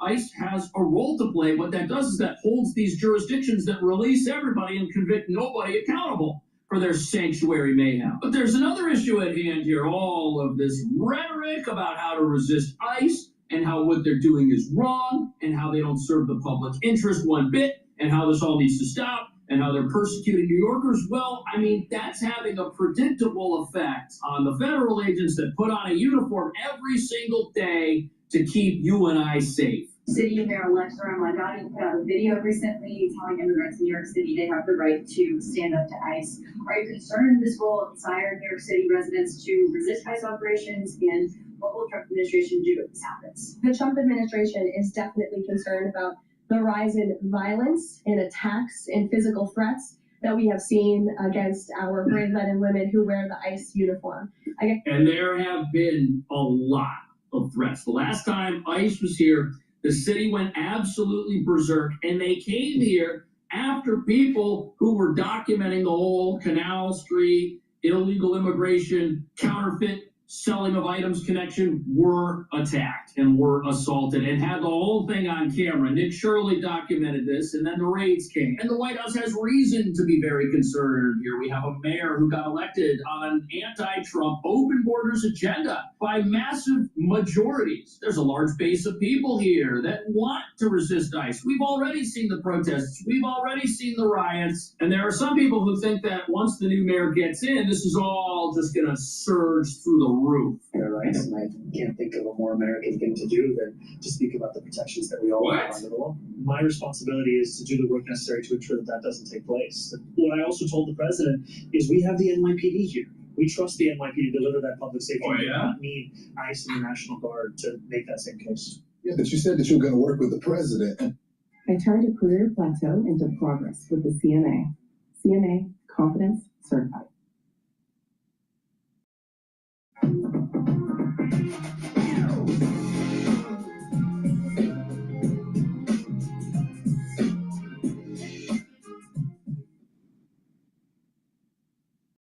Yeah, but you said that you were going to work with the president, and part of the agreement with the president is, look, I'm not going to send reinforcements if you cooperate. And it sounds like that's not going to happen. And to come out and say that the NYPD has this under control, I mean, what a joke of a statement that is. Look, I totally support the NYPD. We got a lot of brave men and women who are... Not only that, Mandani wants to defund the police. So if he trusts them so much, why is he defunding them? Please go to my store, the-studio-reykjavik.com. Help support the work that I do, because the only way to save this country is to be informed and to push back against the crazy socialists. Omega-3 will help with your cardiovascular health, so you don't have a heart attack while you're watching Mandani, on the 11 o'clock news. Omega-3 brings down inflammation, helps to control your lipid profile, and reduce plaque formation. In addition, Omega-3 helps to reduce the stickiness of your red blood cells to prevent overclotting. Take Omega-3 every day, super important for your cardiovascular health. Good Night Formula has tryptophan, melatonin, GABA, and passion flower to allow you to get into 3 to 5 cycles of REM sleep and deep sleep, so you're detoxifying your central nervous system, consolidating memory, and being well rested. When you do this regularly, you slow down the aging process. Super important. See, if you don't consolidate memory by being in deep sleep and REM cycle sleep, you don't develop memories. It's that simple. All right. If you ever try to remember something, and then all of a sudden it's hard until after you sleep, and then it's easier to retrieve, that's because it has to consolidate while you're in deep sleep. But if you are chronically sleep deprived, don't be surprised that you get Swiss cheese brain later in life. Please go to my store and get the Good Night Formula. You pay attention to people that have good sleep, regular sleep, they age slower. Resveratrol. I've been taking resveratrol for decades. It soaks up free radicals, helps the health of your mitochondria. You'll have more energy, more ATP. Resveratrol helps with youthful gene expression and helps to get rid of cells that are in senescence. Resveratrol also helps the basal layer of your skin to improve your skin. You take resveratrol regularly, guess what? You slow down the aging process. If you stack it with C60, you slow down even more. Use discount 5, you get $5 off. If you spend $100 or more, you get a free gift until supplies last. If you follow my lead and take the supplements I'm taking, you're going to slow down the aging process. It's that simple. And it's not rocket science. Bring down inflammation, soak up free radicals.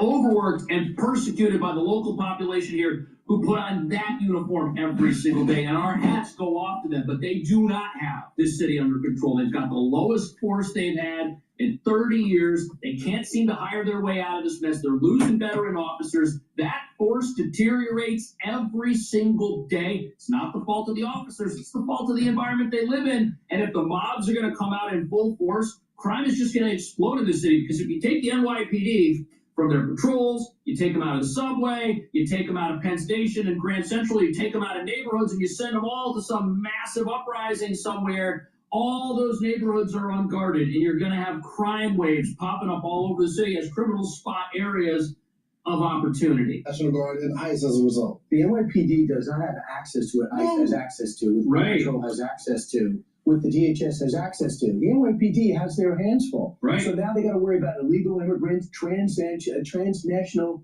gangsters, and terrorists. That's where the federal government comes in. Right. So Zilber and Madani's pretending like the NYPD is built for that. They're not built for that. No, they're not. It's frightening. They're not built for it. They don't have the tools to take on criminals who came to this country. Mamdani is too inexperienced. He has never worked a day in his, adulthood life. He's another one of these coddled individuals that believes in socialism and Marxism. These pseudo-intellectuals that are lazy.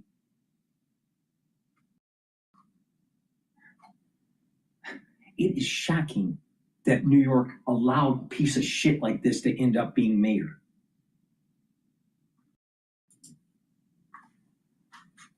They are supported by a vast network that may stretch to countries like Venezuela. But on top of that, there's another reason why nobody should trust the NYPD. And again, this is not the fault of the officers themselves. As far as convictions go, the prosecutor, Alvin Bragg in Manhattan, they do win convictions 66% of the time when it's a charge downgraded to a misdemeanor or a non-criminal violation.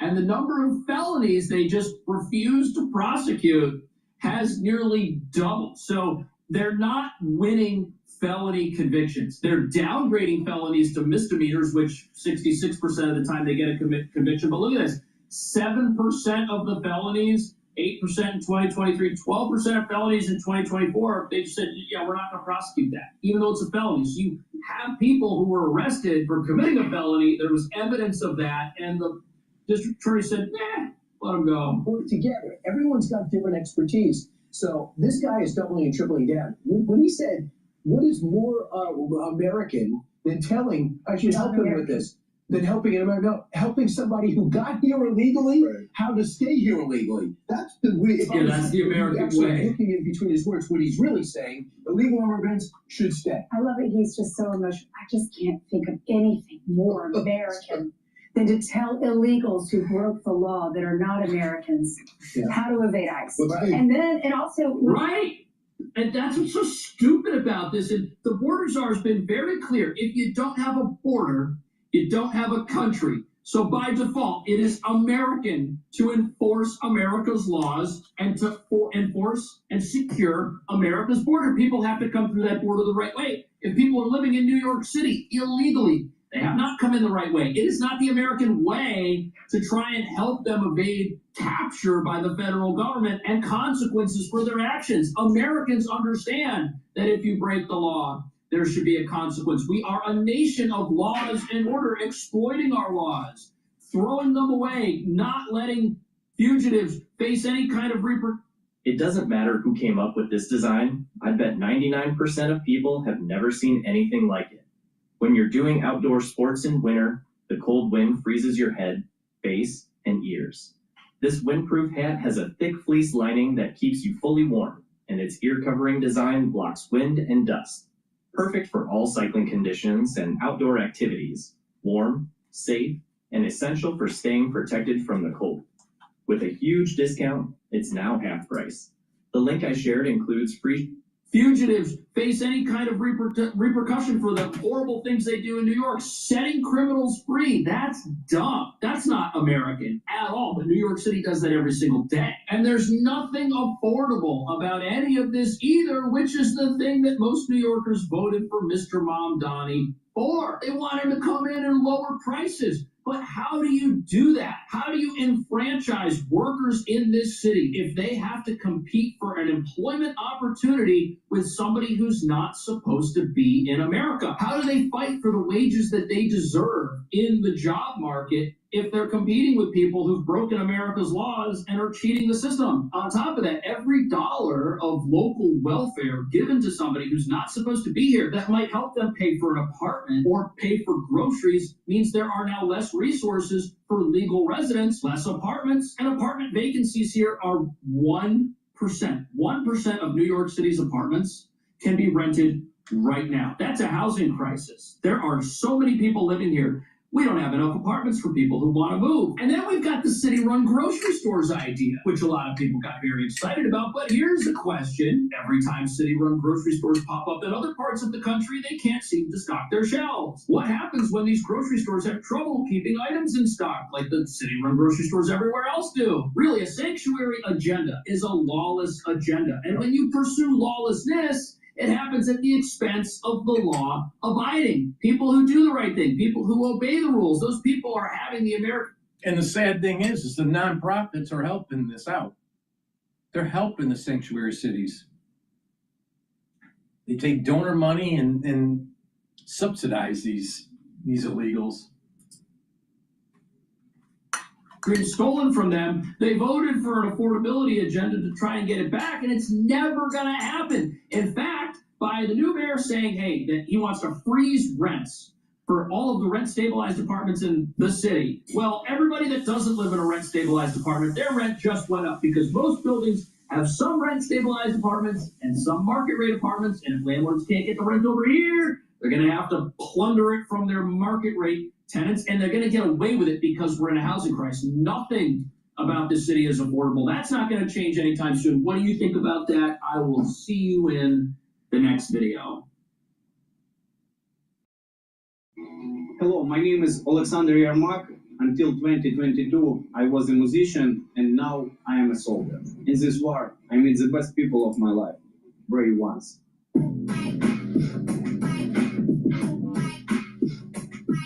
We defend freedom like no one else, using brains, innovation, and technologies.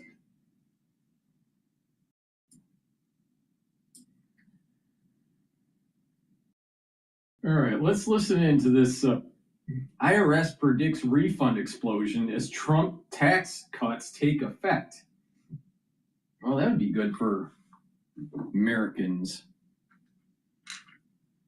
Please go to my store, the-studio-reykjavik.com, and get the vitamin B complex. If you're 40 years of age or older, you need to be taking vitamin B complex. Why? The first 4 B vitamins helps the electron transport chain within your mitochondria, so you're producing ATP. When you get older, you produce less ATP. You need to help your mitochondria to produce it. Take the vitamin B complex to do that. If you notice that people that are older, they don't have energy, well, that's because they have less ATP and their mitochondria sucks. So by taking vitamin B complex, you're helping the health of your mitochondria and you're producing more ATP. Vitamin B complex also revs up your metabolism. When you have a better metabolism, you have more energy. And vitamin B complex has B12, which will help to protect your neurons, which are going to be really important when you get older. Digestive enzyme complex, super important to take, especially if you're 40 years of age or older. Why? Because this will reduce the load on your pancreas when you're digesting. It will help to break up carbohydrates, proteins, and lipids, reduce stress of digestion, and allow you to absorb your nutrients properly. If you're an athlete, younger or older, you will benefit from digestive enzyme complex. Why? Because when you're an athlete, you're taking pre and post-workout fuel source, and you need to digest it. This will help to digest it. And digestive enzyme complex has bromelain, which breaks up clots. That's going to help with your cardiovascular health. And digestive enzyme complex has proteolytic enzymes to break up glycoproteins, especially important during the winter season. So please go to my store, the-studio-reykjavik.com, and get the digestive enzyme complex. Let's listen in on what's going on with the IRS. Need to find the best way to learn math? It's brilliant.org. Brilliant's an effective and fun way to learn, built for the way your mind actually works. Every lesson is visual substantial refunds to working American households in the first quarter. We're going to see very substantial 100 to 150 billion of refunds in the first quarter go directly to Americans' pockets. What we're seeing is that the people who have no tax on tips, no tax on overtime, no tax on Social Security, all of those folks didn't have their forms changed this year because the IRS didn't have time to do it because we passed the bill in July. And so they're going to get huge tax refunds in the first and second half of the year. Under these cuts, many families will be saving between $11,000 and $20,000 a year. And next spring is projected to be the largest tax refund season of all time. Well, the Trump administration out in full force. But the socialists hate that because they want to take your money. They want to give it to social programs. They want you to give your money to the government to give to the Somalis.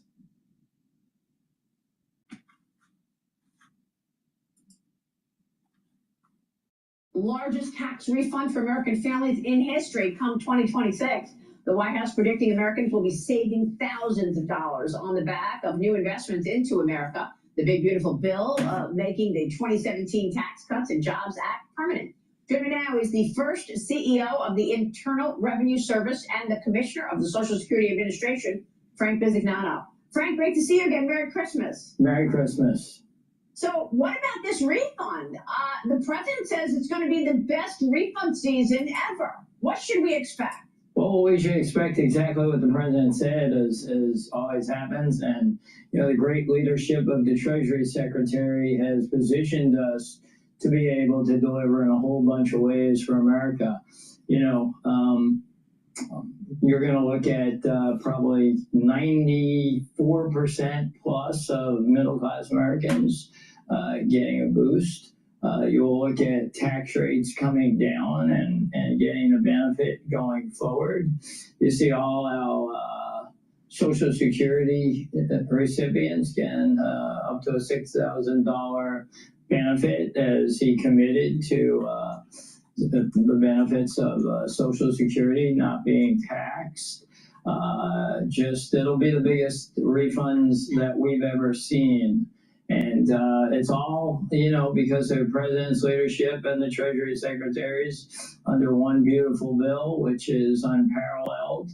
Obviously, we also have the Trump accounts, which we were fortunate to unveil and continue to communicate, and that'll be ready for July 4th. And you see great Americans like Michael Dell contributing to it. So we're just blessed and fortunate to have the president's leadership and the Treasury Secretaries and have the ability to execute on it. Absolutely, Frank. And I'm glad you mentioned the Trump accounts because the IRS adding a new form allowing legal guardians to sign up for new Trump accounts for eligible U.S. citizens. The Trump accounts feature a $1,000 investment into stocks and ETFs for American citizens born between 2025 and 2028. I love this idea, Frank. The money remaining tax-free until withdrawal at age 18, with contributions allowed from employers and parents. Frank, this is so important because it teaches kids how to save and invest from a very young age. I would imagine it's going to have an effect on the entire country and our financial independence. Yes, I think it's one of the most amazing pieces of tax work ever done. And if you think about it, $1,000 today will be worth $500,000 at age 60. You know, remember, Treasury will be funding $1,000 in the pilot program during this administration for newborns. I have to say my favorite part is the form that IRS has put together with the direction of Treasury.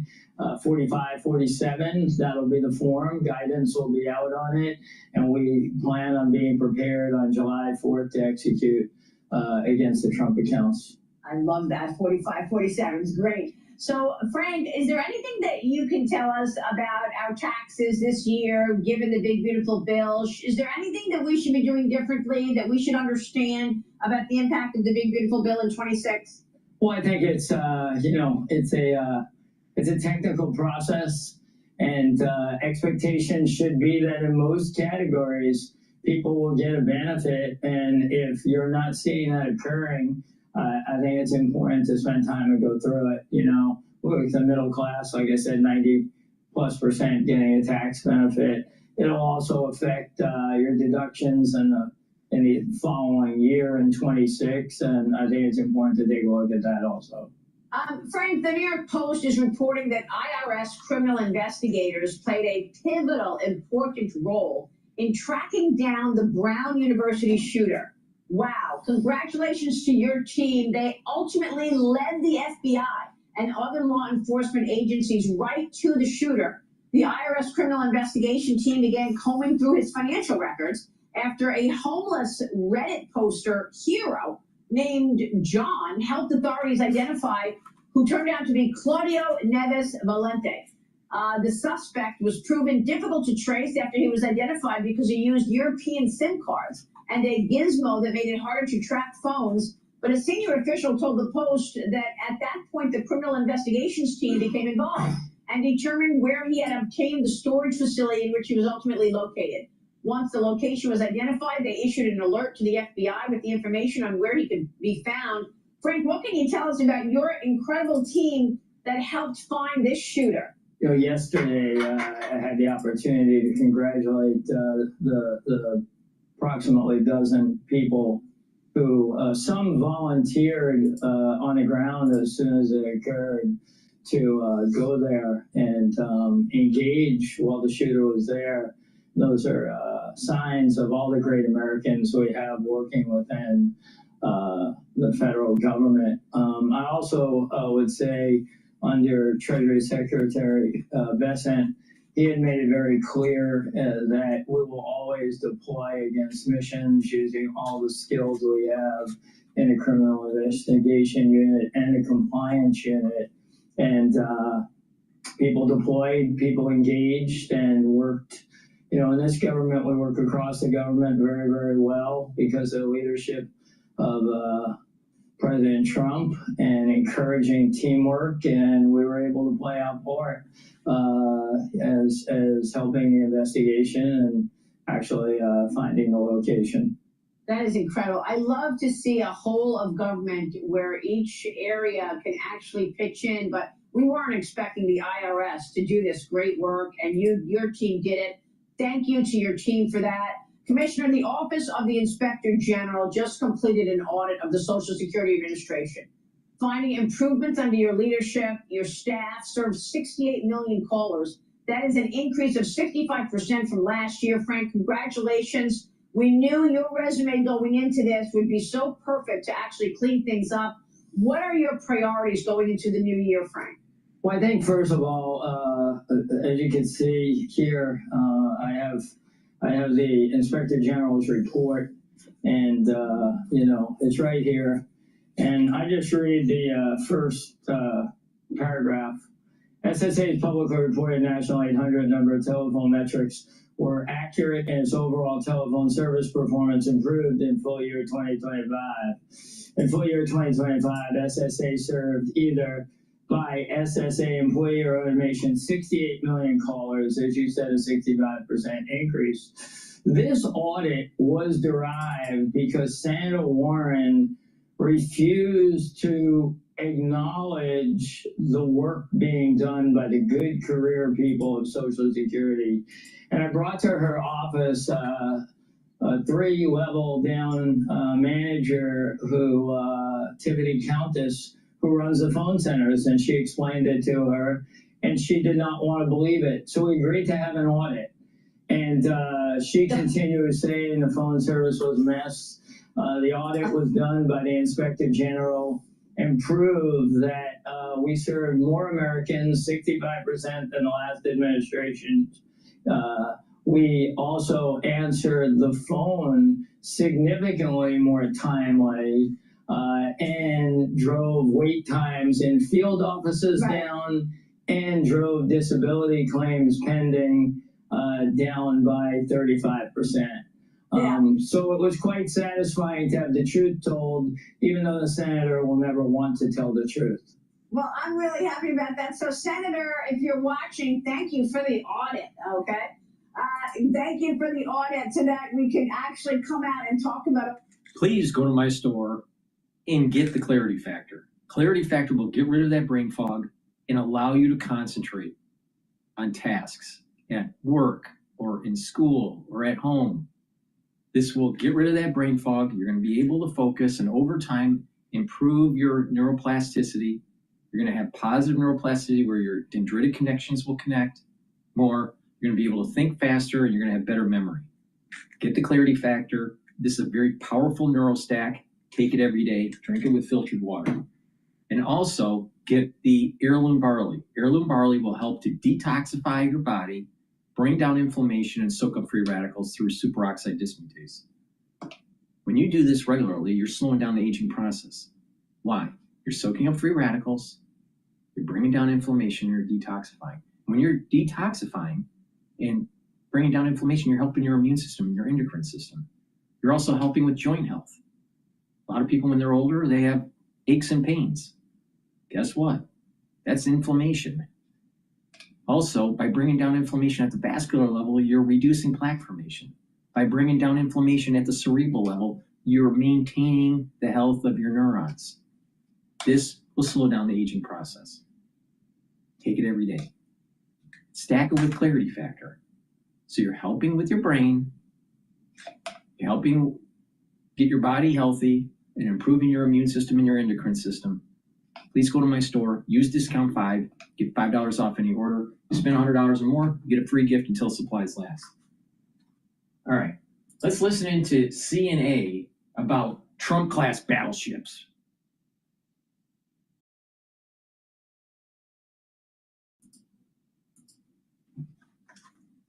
Well, Trump has unveiled plans for the U.S. Navy to build a new class of heavily armed battleships. The so-called Trump-class vessels are being billed as the biggest, fastest, and most powerful warships America has ever built.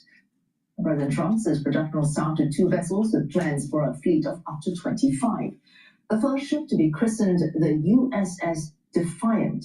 He says the vessels, each weighing more than 30,000 tons, will be equipped with nuclear-capable systems, hypersonic missiles, and laser weapons, and will serve as flagships of a revamped U.S., quote, Golden Fleet. They'll help maintain American military supremacy, revive the American shipbuilding industry, and inspire fear in America's enemies all over the world. We want respect. We're going to have it. We already have it. Mr. Trump also revealing that South Korea's Hanwha will work closely with the U.S. Navy. A deal to cut U.S. tariffs last month, committing Seoul to substantial shipbuilding investments in the United States. President Trump denying that naval upgrading aims to counter China, maintaining it is instead about peace through strength. Decades of U.S. maritime domination increasingly challenged by China's rapidly expanding navy. According to the Center for Strategic and International Studies, China, in terms of ship numbers, has outnumbered the U.S. Navy since 2014. Beijing now operates the world's largest fleet with about 234 combat ships. The U.S., however, still holds a decisive edge in global reach and firepower. It operates 11 nuclear-powered aircraft carriers. That compares with China's 3, which are all conventionally powered. For now, the U.S. remains the world's most powerful naval force. But on shipbuilding, China already holds more than 53% of the commercial industry. I think one of the biggest problems for the United States is the lack of shipbuilding capabilities. So the United States are now needing to have more collaboration with Japan and South Korea to support its shipbuilding capability. And the second bigger question is that even though the United States still have the bigger naval forces, the United States Navy is all over. They are now busy with Venezuela. So the Chinese naval forces are concentrated in South China Sea, East China Sea. So if you look at the Western Pacific, then the balance of power between the United States and China is not really very stable. China, meantime, has rejected U.S. claims that it is engaged in a nuclear arms race, calling instead on Washington to fulfill its own responsibilities on nuclear disarmament.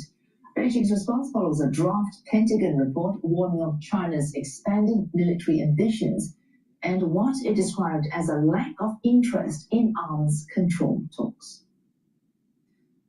Nick Harper's covering this story for CNN Live from Washington, D.C. Nick, this being President Trump, he's touting this plan, not just the lethality of weapons on these ships, but also what he says, thousands of jobs that will be created in the domestic industry. The critics, though, they're skeptical.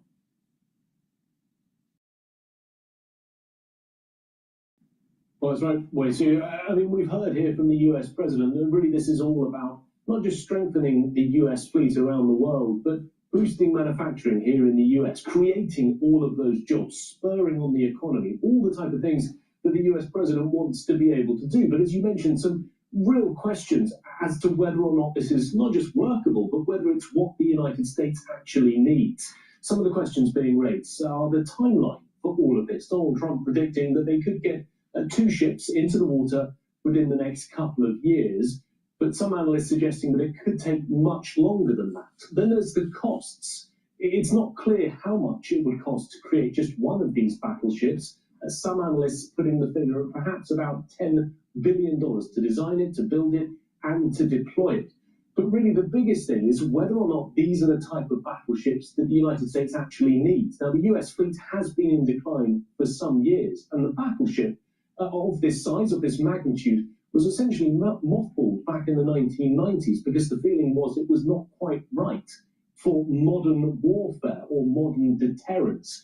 And we have heard from analysts suggesting that these type of ships, enormous battleships, are simply not going to be needed to counter China. What you need instead is smaller ships and more of them positioned around the world. One person in particular, Mark Montgomery, a retired rear admiral, simply saying that they were too big, the wrong types of ships, and suggesting that other types of vessels were needed when it comes to trying to counter China. Apart from size, Nick, these vessels will also come equipped with nuclear cruise missiles, which could in principle violate non-proliferation treaties that the US has signed with Russia. How is Washington planning to navigate that?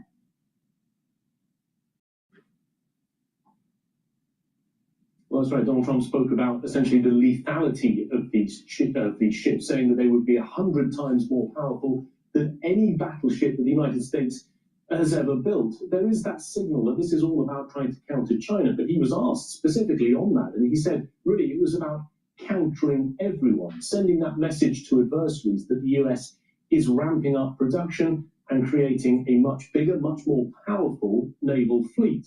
But there are 2 events next year which could be pivotal to all of this. We'll have in February the expiration of a US-Russia nuclear agreement, the New START deal. Now that may not get renewed, and then in April the US will be hosting a review conference looking at non-proliferation of nuclear weapons. The US trying to show that it's doing what it can, but the fears are that if New START expires and if these battleships get onto the water, it could create that 3-way arms race between the US, Russia, and China. But of course, the US is arguing really this is about deterrence. It's about strength through peace, offering these battleships, putting them on the water, but really the own goal being there to deter adversaries rather than using these battleships against them.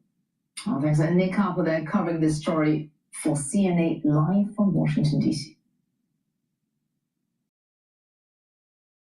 See, I told you it works. Yeah, but does it work for someone who's in $20,000 debt? What about $50,000 in debt? Yeah, it works even if they have $100,000 in debt. In fact, the more debt they have, the more money they can save. Show me. Jamie from California was struggling with over $29,000 of credit card debt and was able to negotiate it down to $15,000, saving $14,000. Okay?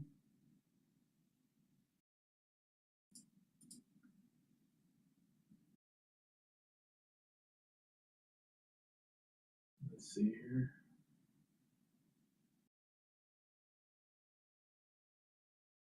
Let's listen into Times Radio about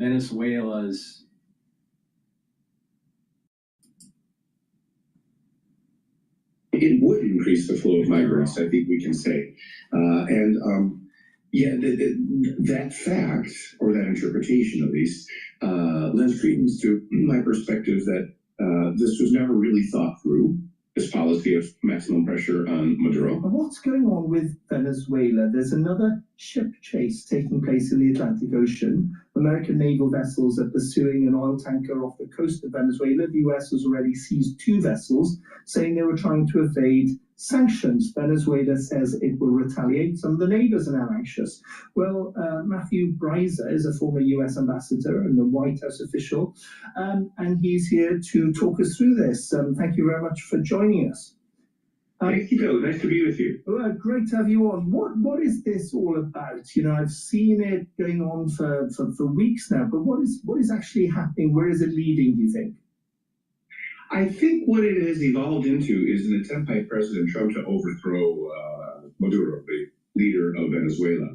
But for many weeks, people have been wondering the same question, and it hasn't been clear, because initially when President Trump said the objectives of all this pressure on Venezuela is to cut the flow of drugs, specifically originally fentanyl, into the United States, and to cut the flow of migrants into the U.S. But no fentanyl really comes to the United States from Venezuela. I mean, that comes from Mexico with Chinese precursor chemicals. Venezuela produces or is the transit point for a lot of cocaine, which propped up the Maduro regime, but that cocaine doesn't come to the United States generally either. So as the pressure has increased week after week, it seems clearer and clearer that President Trump's goal was to try to overthrow Maduro. And in fact, President Trump's chief of staff admitted as much in an article in the magazine Vanity Fair that was published last week. We'll come back to whether that's a really bad idea or not. But can he do this with this kind of blockade? Whether it will succeed, it really depends upon the psychology of Maduro. A blockade in this case, it's a selective blockade, and President Trump has said it aims to curtail the export via sanctioned tankers of Venezuelan oil.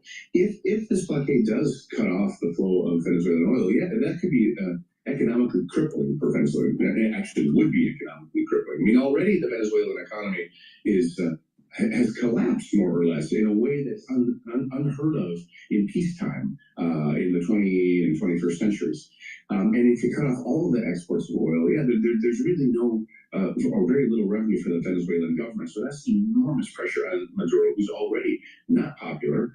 He lost the last election in 2024 by a landslide, but refused to leave power.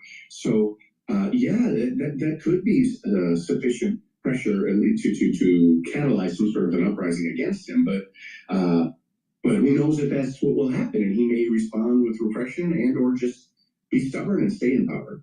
And if that did happen, one of the consequences presumably would be, a mass sort of departure of, as happens with any broken state, of migrants, many of whom would be trying to get into the US. So in terms of the original goals as spelled out by Donald Trump, it may not sort of have an effect on fentanyl, but it could increase the flow of migrants. I very much agree with you, GETTR. Yes. Whether you're a professional technician or simply take pride in maintaining your own cars, Harbor Freight offers quality auto tools to meet your every need at prices that can't be beat. Harbor Freight, your automotive destination.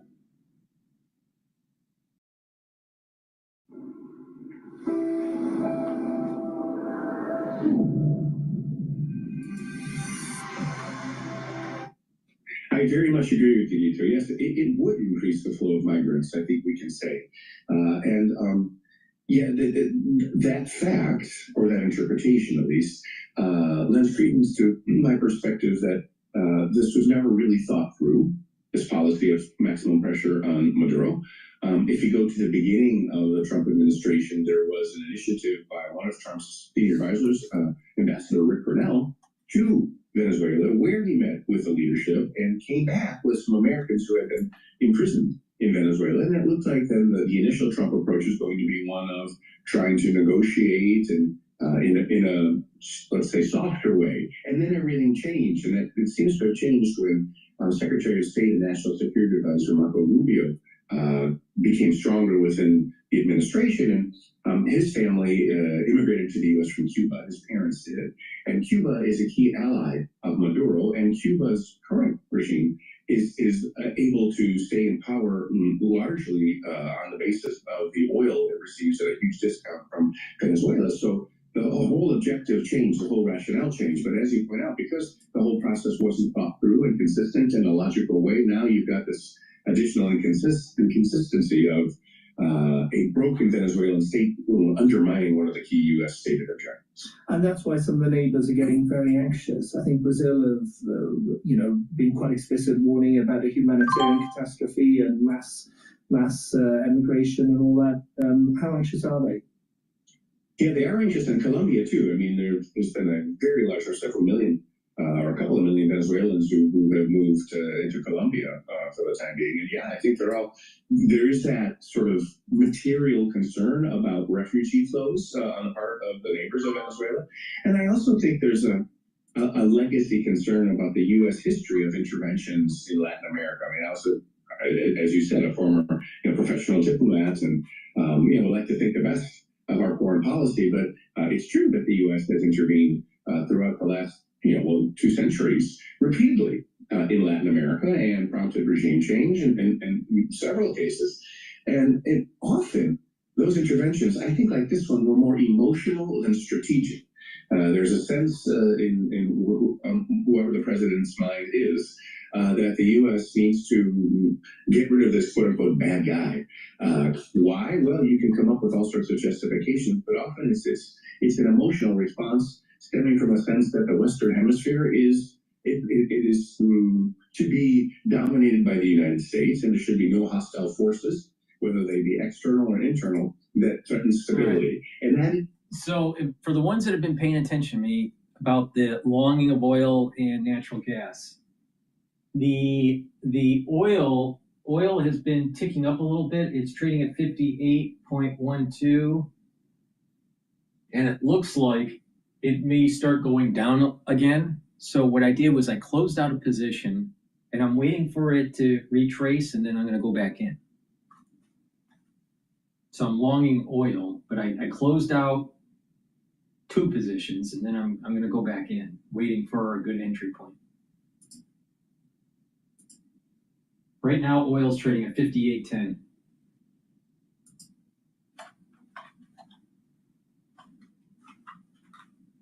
What's going on?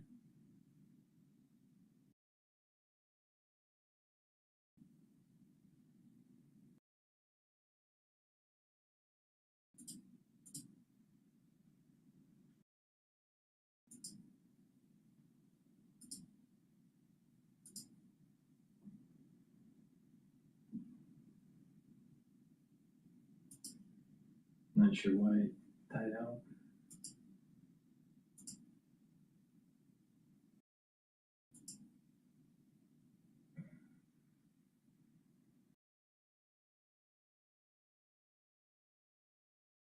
Let's listen about the fraud by Tim Waltz. Teaching your kid math doesn't have to be a struggle. Brilliant's an effective and fun way to learn, built for the way students' minds actually work. Every lesson is visual and interactive, so the math makes sense. You can touch it. Hey, Minnesota, have no fear. Attorney General Keith Ellison is here, apparently saving taxpayers from the now notorious scammers only a day late and a couple of $1 billion short. Listen. Scammers think Minnesotans are easy targets. They are wrong. When scammers go after our seniors, students, or families, I step in fast and we shut them down. This year, I fought predatory lenders, student loan scams, fake utility callers, and online frauds that steal people's savings.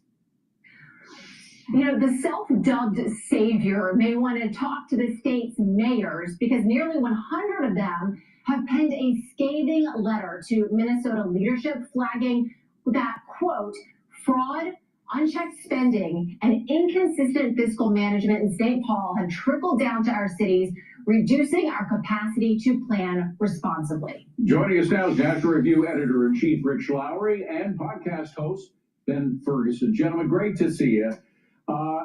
Rich, this is just dripping. It's not ironic. It's just fraud. The fraud continues. His fraud, Ellison's fraud, and the governor's fraud is that they were actually complicit in the fraud that went on. Ellison was caught on tape dealing with some of the fraudsters, and then later got campaign funds from them. I mean, it's just that the governor himself was berating whistleblowers who were warning him about the fraud going on for years, literally for years, and he didn't listen. I mean, that's the fraud here. Oh, absolutely. This is so galling on so many levels.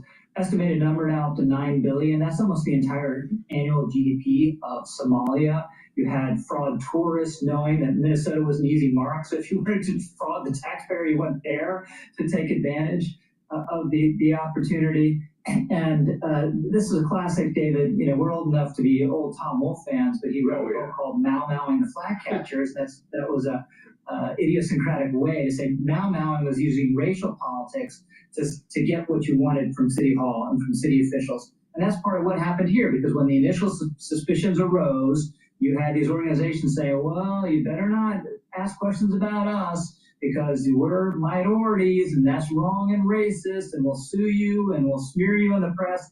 And it apparently did work for some time to keep this scam going. Thank goodness it's now been stopped, but it's the work of federal prosecutors out there, not the state officials. But Ben, I just want to highlight, going back to this fraud, which was just so terrible. It's been called the worst fraud related to COVID in the country. The funds were actually meant to feed children, help adults who are recovering addicts, help disabled adults just get by and live day to day, and yet it became a target for fraud. And as if having the federal prosecutors discover this, uncover it, hold folks accountable is not enough. Apparently the mayors in the state now don't have enough faith in their own state leaders that they are additionally pleading in that letter today, please take this seriously in St. Paul, in their state capital.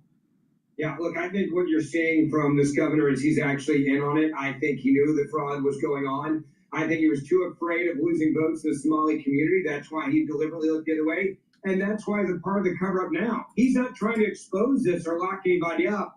That's why he put out this ignorant tweet. It said, quote, scammers thought Minnesotans were easy targets. They were wrong. From student loan scams to fake utility callers, we shut them down this year. I go back to what Rich said. I can literally give you 9 billion reasons why that tweet is a lie. And if you have a man in charge of a state who is sitting there covering up the corruption, it's because he's a part of it. And he doesn't want to lose votes in the Somali community. I agree that part of this was the issue of racism, right? You can't question us. We're going to say you're racist. But what Democrats in the leadership of Minnesota, they clearly made a calculated political decision. We do not want the money to stop going, even if it's going to terrorist organizations overseas, because we can't lose the entire Somali community vote. It's too big. It's too important for us on Election Day. It is too powerful. Yeah. So what you're witnessing now is the bigger part of the cover-up. What did they know? When did they know it? And how much were they actually in on it? That's the question I want to answer. And it's happening all over America. I mean, we don't want to just focus on Minnesota. We had, Rich, I had somebody on, I did Cottrell today. I had an assemblyman saying it was happening in New York as well with even more money. So, I mean, this is a scandal that's going to gain legs and move in virtually every corner of the United States. But meanwhile, speaking of New York, Zohran Mamdani, our Marxist mayor here, is apparently going to be sworn in by Letitia James and Bernie Sanders. I mean, if in fact what you and I think is going to happen, he's going to run out of money, as all socialists do. The whole house of cards collapses. You're going to see those pictures all over America, and it's going to doom any socialist who wants public office in this country again. Yeah, apparently his ambition here is to be sworn in by some of the worst, most ridiculous politicians in America. Where's AOC? Where's Ilhan Omar? Where's Jasmine Crockett? Why are they getting in on this too? But look, I'm with you, David. He's either going to fail to enact his agenda, and New York will dodge a bullet, or he'll succeed in enacting his agenda, and it's going to be very bad for New York City, and he'll fail that way. Ben, it struck me when I heard, especially the Letitia James part, You know, Zohran Mamdani just went down to the Oval Office and had kind of a play nice meeting with President Trump, where it seemed like they were at least going to try to get along, right? For the sake of New York, maybe for nothing else. And now he's going to get sworn in by Letitia James, who did everything in her power to go after President Trump. What is that kind of forecast for what New York City will be like under Mamdani? Look, I think it's forecasting two things. One, we're coming after anyone that we don't like, and we're going to use the law and do it politically. That's why James is up here with me. If we don't like you, you are not welcome here in New York. This is what socialists, communists, and Marxists do. And this is a cautionary tale. You only need 50 plus 1% to win an election. And if you can run off the same voters, which is, I think, part of their plan, you can have a stranglehold on New York City. Same thing happened in my hometown of Memphis, Tennessee. People were tired of being shot. They were tired of the failing schools. So as soon as you had the resource to get out, you moved to the suburb. Same thing happened in Chicago, Baltimore, Detroit. And I think that's what they're going to try to do here in New York City. That's why the president wanted to meet with him. And so, unfortunately, socialism's coming to New York City, and I'm not sure you're ever going to get rid of it. Well, they can't print money. And when the garbage strikes begin, I've been here before when that happens, it doesn't last that long before there's a change in government. Remember, even liberals voted for Mayor Giuliani when they saw the way his policies actually work compared to the predecessors. So I think things will change. This is going to be a bad period. I hope you're right. Rich Lowry, Ben Ferguson, good to see you both. Thank you. Merry Christmas. Merry Christmas, guys. Meet our TurboTax experts in person and let them do your taxes for you. Now this is Taxes. David in theaters now. I will not be afraid.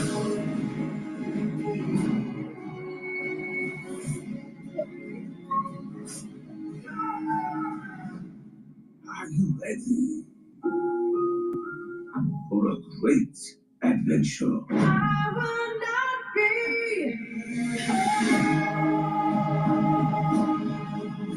The #1 family movie in America.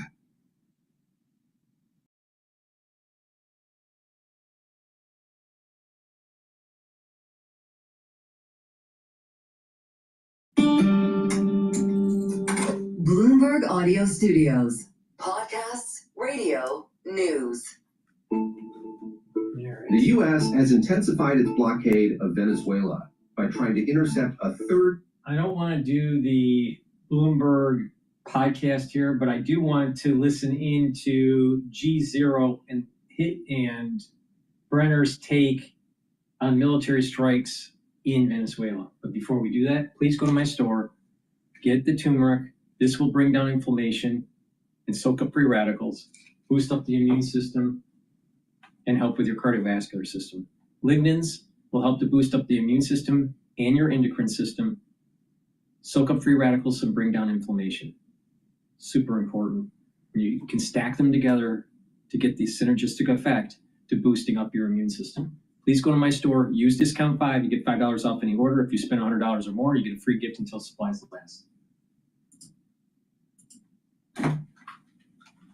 And Venezuela, once again, making a lot of news, really the United States making news with Venezuela. And we've seen over the past months a very steady and intentional ratcheting up of pressure from President Trump and his administration. First, it was expanding economic sanctions and a ransom on the head of the president. Then it was sending the U.S. military into the region, more and more capabilities to take out Maduro if necessary and make that presence felt.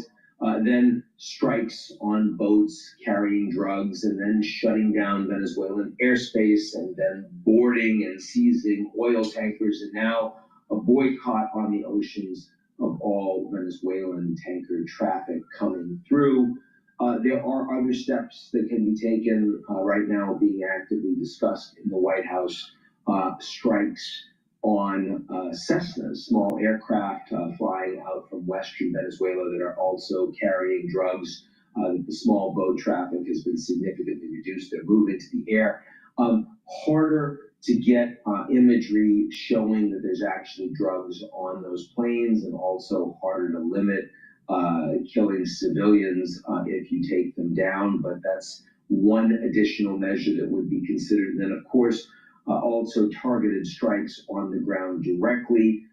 They had been waiting on that, less because of congressional pushback than because the U.S. had much less intelligence of the disposition of Maduro and key advisors around him. They now feel like they have a lot more information, though, of course, that also risks killing a lot of civilians. If you've seen Maduro and his videos recently, every time he's showing up, it's with lots of women and children and the rest surrounding him dancing. He's not stupid.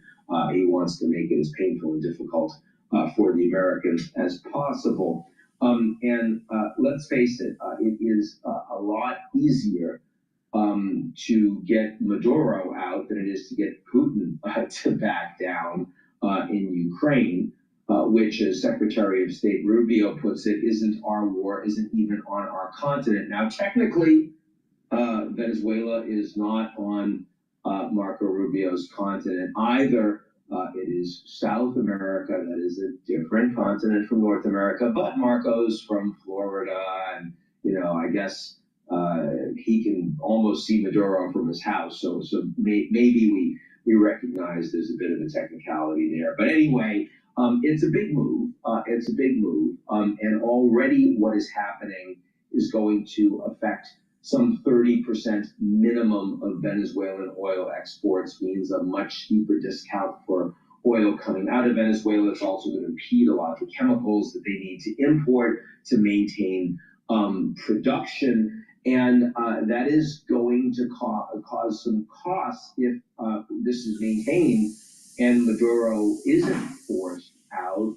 You're going to see, first of all, a lot more migration from Venezuela, which clearly is not what Trump and Stephen Miller want to see as a consequence of this pressure. You're also damaging Venezuelan oil infrastructure, which is the intention in the near term. But once Maduro is out, if that's where we're going, the cost of rebuilding and reconstructing the Venezuelan economy is going to be a lot greater the more damage that you do. So, there is this, I understand why it is that Trump is trying to go slowly, steadily, and building towards, what mechanism Maduro gets out. But the longer he holds out, the more challenging that policy is. Now, it seems that they are gearing up for direct strikes. I see that the latest additions militarily include electronic warfare aircraft, these EA-18s that are used to suppress enemy air defenses ahead of a strike. There's also a lot more fighter jets, and that means you can hit military installations and the cartels, or you can pursue operations directly against Maduro and senior regime leadership. And clearly what they're trying to do is get the outcome they want with the lowest amount of embarrassment and associated casualties if they can avoid them. I know that what Marco really wants to see is Maduro in jail in the United States. And so I think the hope here is that the regime, under a lot of pressure, that the military can be convinced to give him up. And that doesn't immediately lead to democracy in Venezuela, but it does lead to a new government that would be much more willing to cut a deal with the Trump administration on oil, while Trump gets the big win of having deposed the dictator, the brutal dictator. And then you don't have a long military operations that would be unpopular in the United States. I think under any circumstances, Trump really, really doesn't want boots on the ground. That has been one of the most consistent policies that he has held to from his first administration through this one. So I think if it doesn't work, that they get Maduro dropped by the military, then you'll see efforts to assassinate him, but you're not going to see a formal regime change operation like the Americans had in Iraq. Vanity Fair photos and parallels notwithstanding. I think that there's a reasonable chance that the strategy as they are playing it actually works.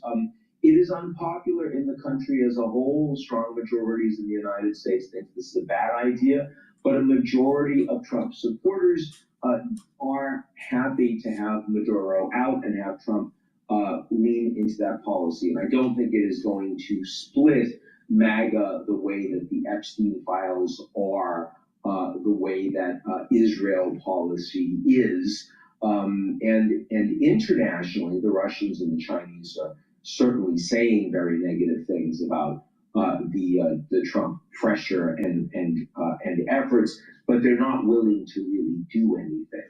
And that's also true across the region for a couple reasons. First of all, because a hard line on the drug traffickers is generally very supported and a top priority of most populations across the region. We see that as broadly as Mexico, as Colombia, as Argentina and Peru. I mean, security is driving the concerns of constituents. It's why we're seeing a turn in many polls towards the right. We just had that in Chile. We're about to have that in Colombia. And this is the El Salvador Nayib Bukele's policies, and he's routinely getting 90% approval ratings for driving them. Also because the United States has overwhelmingly asymmetric power, and so the countries just don't want to get into a fight with them.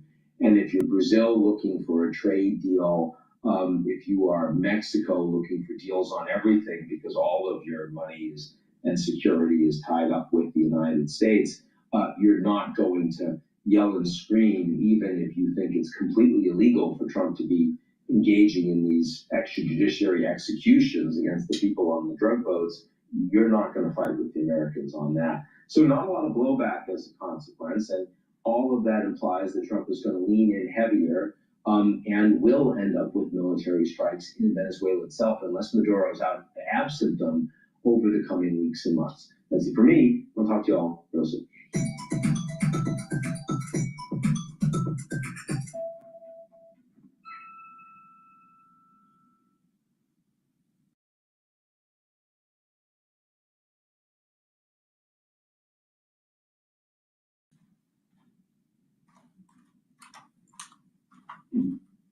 Hey everybody, Ian Bremer here, and it is top risks time, not yet for Denmark's top diplomat tells Trump to keep hands off of Greenland.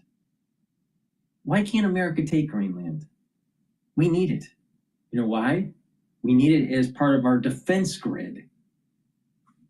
Do we really care about what Denmark has to say? Well, it's part of Denmark. It's like saying that someone wants to take over Hawaii or Alaska or Nebraska, if you will. So it's not so much that we feel like we have a relationship. It's part of our country. So people get quite upset over here when these things happen. When you look at it, I mean, I'm thinking of the Air Force and the defense of Denmark, and I'm going to suggest, it's not going to compete with the U.S. What is the approach here to defend these decades and century-old relationship? Is it knock on Brussels' door and say, Brussels, help us? Or is it Denmark alone? Denmark has been very clear for a long time that obviously needs a bit of help to protect a big territory like that. But from 1951, Denmark entered into an agreement with the US about protecting Greenland. US can put up as much military as they like. All they really have to do is just call Copenhagen. The Danish Prime Minister has also opened the door to expanding its cooperation with the US on military presence on Greenland. So I think for Denmark, it's really hard to see what the problem is if we're talking about really defending Greenland, because Denmark has lots of ideas how to do it. So, Sarah, the average person on the street in Denmark, how do they view Greenland and this particular challenge to what you've characterized as kind of your ownership, obviously? How do they feel, the average person on the street? Well, Denmark and Greenland has had a long and at times very, very complicated relationship. Greenlanders come to Denmark to go to school, they go to the hospital for very complicated issues. But the relationship has also been fraught. Greenlandic people have very, very many times felt like Denmark has been this evil, imperialistic owner that's come in and impose our values on them. Like the cultures can be quite different. But having said that, Denmark still feels that Greenland is part of the Danish kingdom as much as the Faroe Island is. And up until last year, or if we go back to 2019 when Trump first floated the, back then it was buying Greenland, not taking over, as it looks like. It sounds more like now. People just, I don't think any country would like someone coming in to steal territory. I think Danes are quite upset about that notion. Sir, we're so honored to have you on with us today. Let me do an audible. In the zeitgeist of America, the feeling is no one in Europe is doing the migrant issue better than Denmark. What is the Denmark strategy for the crushing migrant inflows that other countries are dealing with? Well, the Danish Prime Minister, being a social democrat, but I think what you're referring to there is that he's found a way to be like a really like a middle party. He's still a good social democrat, but being really tough on immigration. So Denmark has some of the toughest rule on immigration in Europe right now, and we're not taking in a lot of immigrants if the government can avoid it. It's interesting that we have a general election coming up in 2026. We don't know exactly when it is, but the Prime Minister has to call it no later than the end of October. And immigration is such a big issue in that election. It's the Prime Minister has gone very, very tough with immigration, but she's lost some voters on it. She's also gained a lot of voters. So it's a little bit like, is she gaining enough in the right hand, the ones she's losing with the left hand? And that's what they're trying to figure out now. How tough can you really be in immigration? Clothes are an amazing snapshot of time. All right. My passion throughout my career. We're going to go over CNBC talking about how the economy grew by 4.3% in the third quarter. Please go to my store and get the Myotrol. Myotrol is perfect to gain muscle and maintain muscle, especially if you're 40 years of age or older. Myotrol has polyphenols, flavonoids, and lignans to help with the gene expression to build muscle. Do some resistance training, take the Myotrol, reduce atrophy. It's that simple. You can also stack it with Gladiator barley to improve strength. Now, if you're an athlete, younger or older, you can also benefit by taking Myotrol to help with the strength in your sport. Now, in terms of Gladiator barley will help to build muscle. It's a higher density protein with micronutrients, very high quality, but this will also bring down inflammation so you recover quicker after your workout, soak up free radicals, and detoxify your body. You can take this regularly even if you don't want to gain muscle, but it's really important to gain some muscle as part of your anti-aging protocol, especially your back muscles, to improve your posture, strengthen your vertebrae, the density of your vertebrae, improve your lymphatic flow and your venous return flow. Now, taking Gladiator barley, like I said, helps to detoxify the body, soak up free radicals, and bring down inflammation. That's really important for your immune system, your endocrine system, your cardiovascular system, and brain function. Take this every day. And like I said, you can stack it together to get added synergistic benefits to building muscle and maintaining muscle. So please go to my store, get the Gladiator barley and the Myotrol.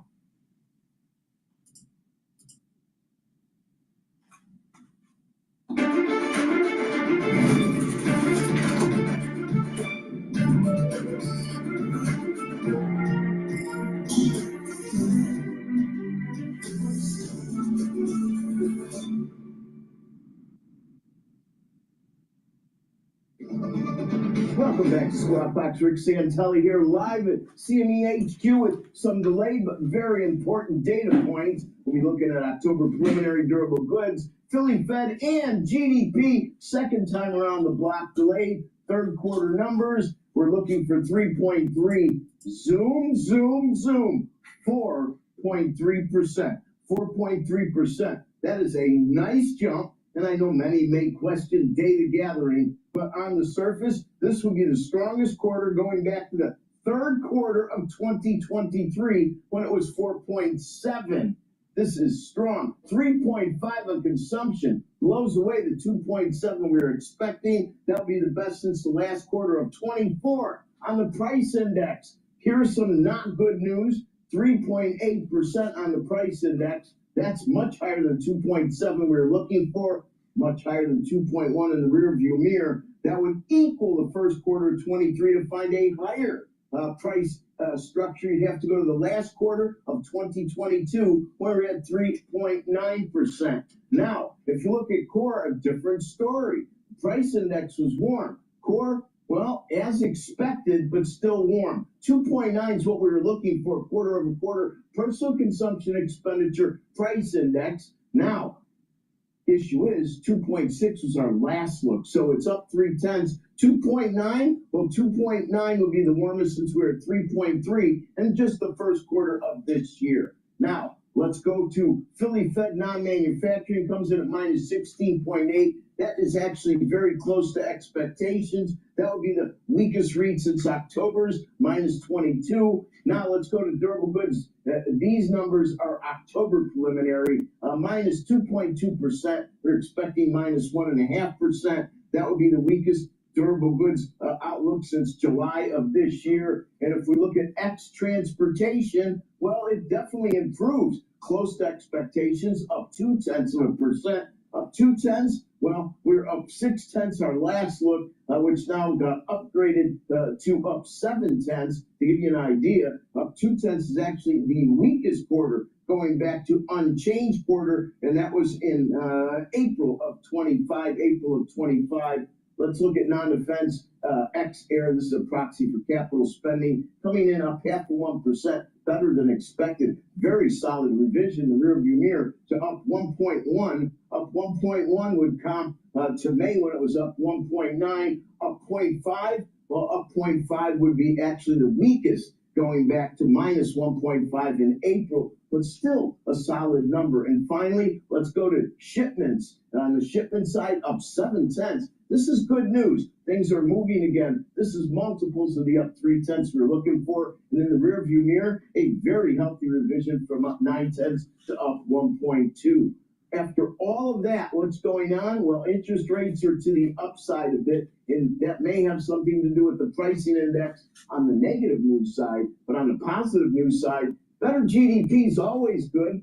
We'll let the experts pick apart the data gathering and all the issues over time. That should smooth out. But as I said, on the surface, powerful number. The pre-opening equities haven't really responded much. Dow Jones was down. The Dow futures was down about 20 before the data release. It's now down about.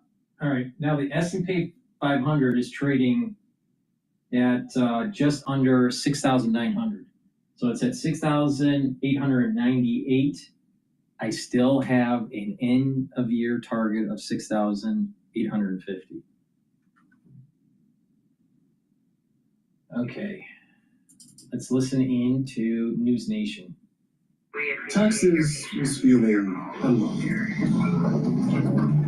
Now Taxes is your open door to new TurboTax stores. Meet our experts. They do your taxes, so you can walk out with confidence. Now this is Taxes. According to Tanker Trackers, these three ships that we have, again, it's the Skipper of the Centuries, the Bella One, have collectively exported a total of 41 million barrels of crude oil and from Venezuela. You look at the Venezuela's annual oil revenue, this is what they rely on, $17.5 billion.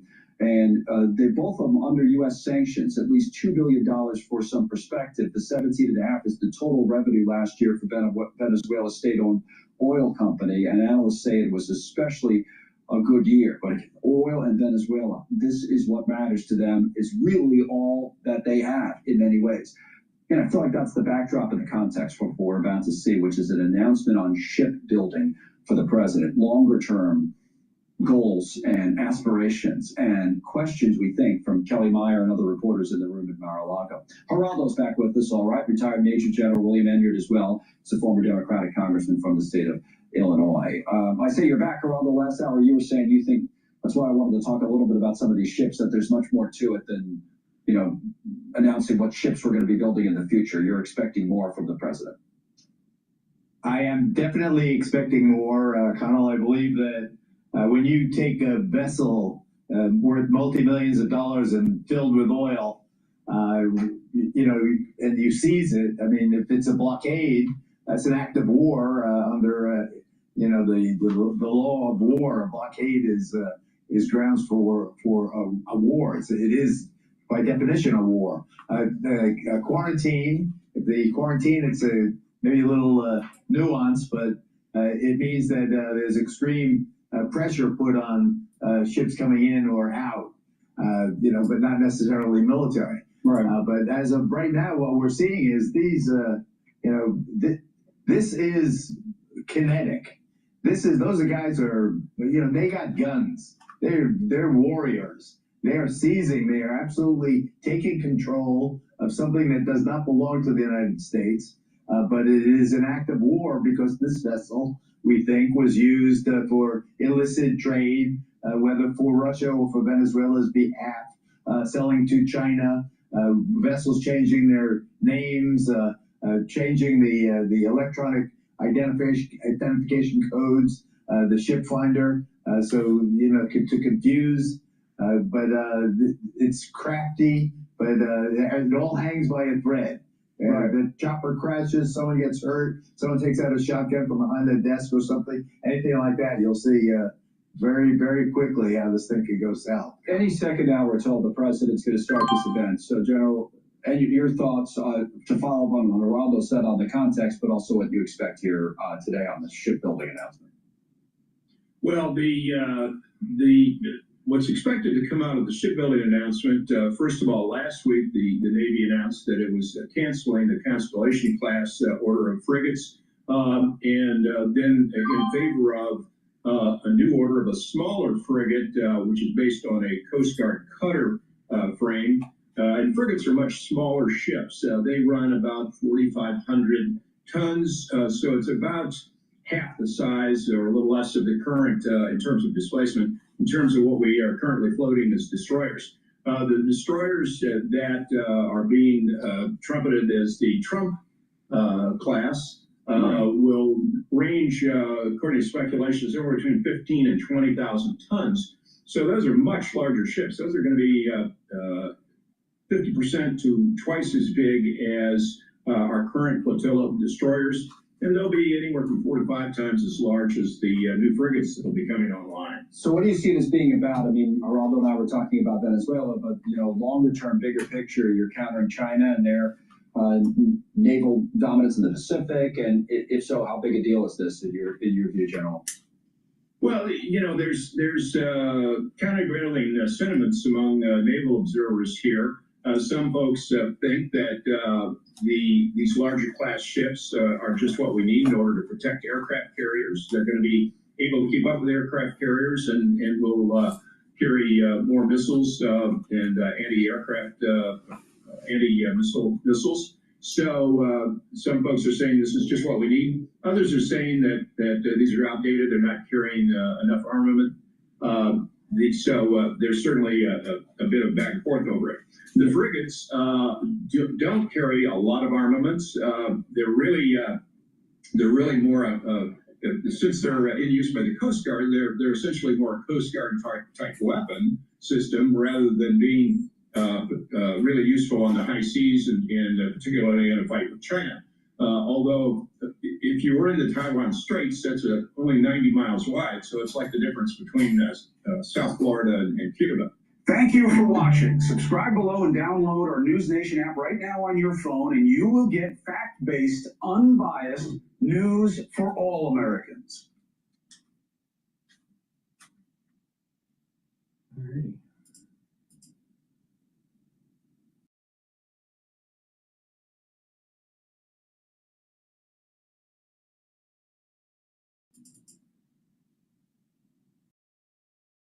What's down there?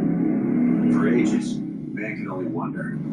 Until 1957, when a man named Carl Loren. Lori, I just want to ask if Trump has mentioned any South Korean shipbuilders in that announcement to build harder, better, faster, stronger warships stateside.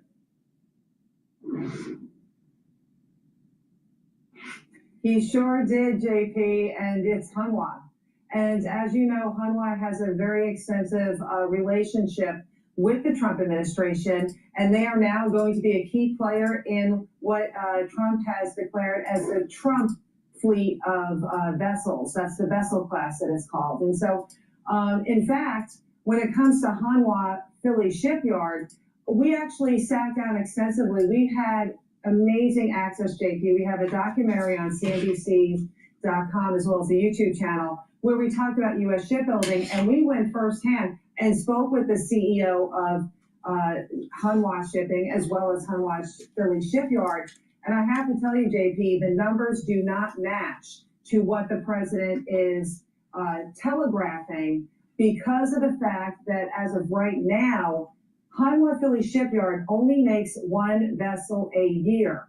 When I interviewed the two executives, one from Hanwha Shipping as well as Hanwha Philly Shipyard, they explained to me that it's going to be a combination. It's going to be a hybrid building, if you will, where a lot of the parts of the vessels are going to be made in South Korea at the South Korea shipyard, and then it's going to be assembled in America. And so when you look at the time frame, President Trump said 2 vessels will be made in the 2 years. That fits in the timeline of what the capacity that Hanwha Philly Shipyard can achieve. And the reason why is they do not have the manpower. They are ramping up. Remind you, they just purchased that shipyard a year ago, and it needs extensive investments. I've also been told that Hanwha is looking to expand its physical footprint around Philadelphia so they could start making more vessels. Trump wants to have 10 vessels shortly thereafter, and then down the road, about a decade from now, at least 20. And so the numbers don't match in terms of this time frame, but from what I've been told when we were there, Hanwha is committed to making sure that they get their end of the deal completed, but it is not going to be an easy task. Lorianne, great reporting there, and of course, as you mentioned, quite a heavy lift still to come when it comes to achieving some of the ambitions around the plans that the president has announced. But I also wanted to ask you about another story that you've been following really closely. I've been following it closely as well. It's this situation in Venezuela, because Trump mentioned this in the speech. He said that the U.S. is going to be keeping these ships and the oil that the U.S. is seizing off the coast of Venezuela. What's going on there, and what are you seeing particularly in the supply chain right now, which is your area of expertise? Sure thing. So when it comes to what's going on with the Venezuelan tankers, it's more than just the seizing of the oil. You are looking at, in real time, a slow increase in geopolitical tensions.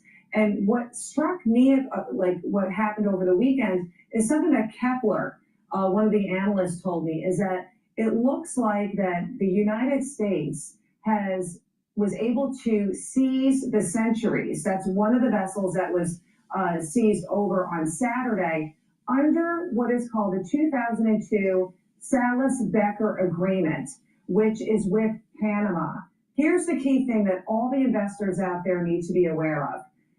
It doesn't matter if the vessel that is being seized by the United States is on the sanction list. It's what the vessel is carrying or the intent of the vessel. Case in point, the Centuries, which was seized on Saturday, it was not on the sanctions list, but because it was a Panama flagged vessel, they called Panama and they said, we know for a fact that there is Venezuelan oil on that vessel. We are going to seize it. And under this agreement with Panama, inked in 2002, it's a cooperative agreement. Panama said, okay, go to that vessel. And so I then asked Kepler, well, if there's one Panama vessel out there, right, Panama flag vessel, are there others? And they said yes. They are looking at 3 more vessels that are full of Venezuelan oil that are under the Panamanian flag. And yes, indeed, the United States government can seize that vessel, even if it's not on the sanctions list, because the fact that it's carrying the Venezuelan oil. The other one, when you're looking at a supply chain perspective, when you're looking at the last vessel, the Bella 1, she was actually empty, but she was en route to Venezuela in order to pick up the illicit oil, which shows intent, and that's why they took her out of the game. But Lorianne, to your point, it seems as if the measures that the Trump administration have been taking have certainly sent a shockwave or a chilling effect through the entire shadow fleet. I thought it was interesting as well that President Trump has not necessarily ruled out war with Venezuela? How seriously should market investors and traders be taking that rhetoric from this peacemaking president, as he calls himself?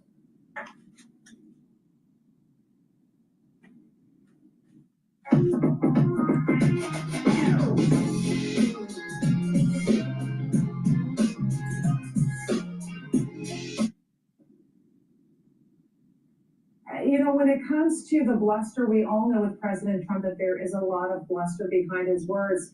But also, if anybody has been covering Donald Trump, as we have over the last administration, this one, he is a man of his word.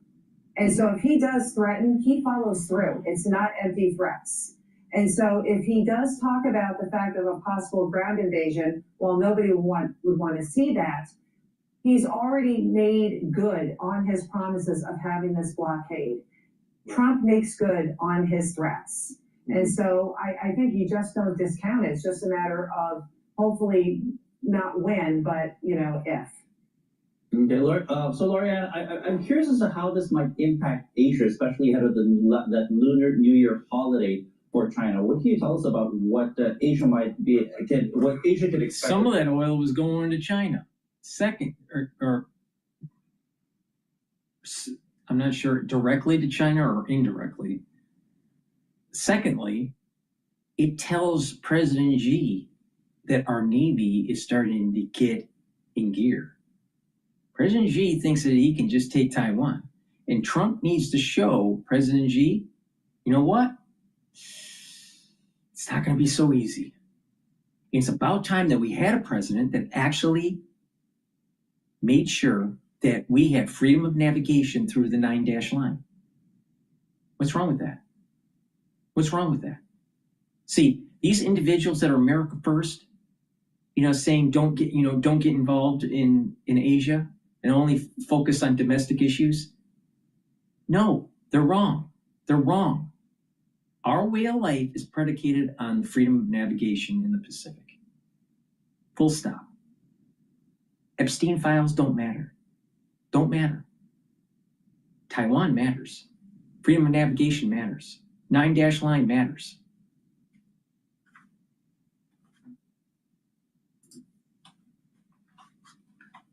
From a lot of these fast developments. With the fastest developments, as we all know, China and Cuba are the top consumers of Venezuelan oil. That's why we saw China over the weekend actually first come out and condemn what is going on, because in the end, they are going to be impacted. They will be able to find oil in other parts of the world, but it's not going to be cheap. Pushing forward to Lunar New Year, which is really key for the Japanese economy in so many different levels. But looking at the manufacturing and supply chain, normally when the country shuts down for the holiday, you have U.S. importers pulling forward all of their orders weeks and months in advance so they have the product here, so, you know, they can have their product before the manufacturing plant shut down. We just did a CNBC supply chain survey. And that was with like Kuehne+Nagel, DHL, OLUSA, Seagull Logistics, all of these people that receive orders from U.S. shippers. And they're going to be pulling that freight from the boats, okay, to the warehouses. They were telling me in this survey that it's going to be pretty much status quo. There is not going to be a bump here. And as we know, China makes its GDP with the exports. And so that's going to be a key thing for us to look at.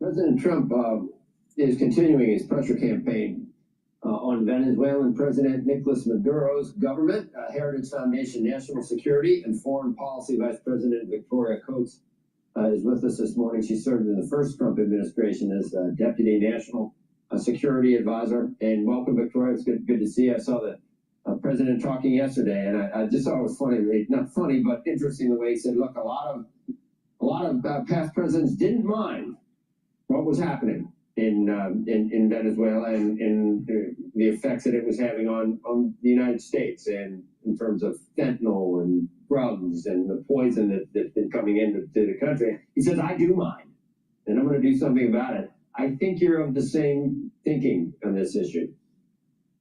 Well, good morning, Joe. Good to see you. Yes, I think what's happening now, I mean, this problem in Venezuela has been building for 20 years since Hugo Chavez came in. I mean, 30 years. You can even go back further. And it's been a terrible problem in our hemisphere for the reasons you're detailing. It's drugs, it's crime, it's human trafficking. All of these things are now centered on Venezuela. And you look at kind of the constellation of bad actors in the Western Hem, thinking about countries like Nicaragua and much closer to the United States, Cuba. This is really a security problem for the United States. And so I think that's what the president was signaling yesterday, that he's just not going to tolerate this any longer. And so we have our biggest military buildup since Iraq going on in both the Pacific and the Caribbean around Latin America right now to signal to Nicolas Maduro that we're serious this time.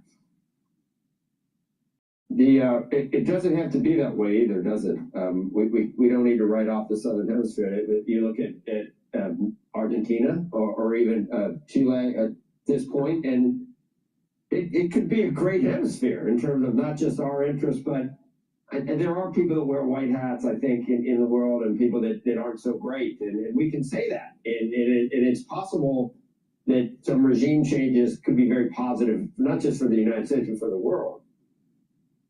Absolutely. And this doesn't have to be regime change, you know, at the tip of the spear. You mentioned Argentina and Chile. We could talk about Bolivia.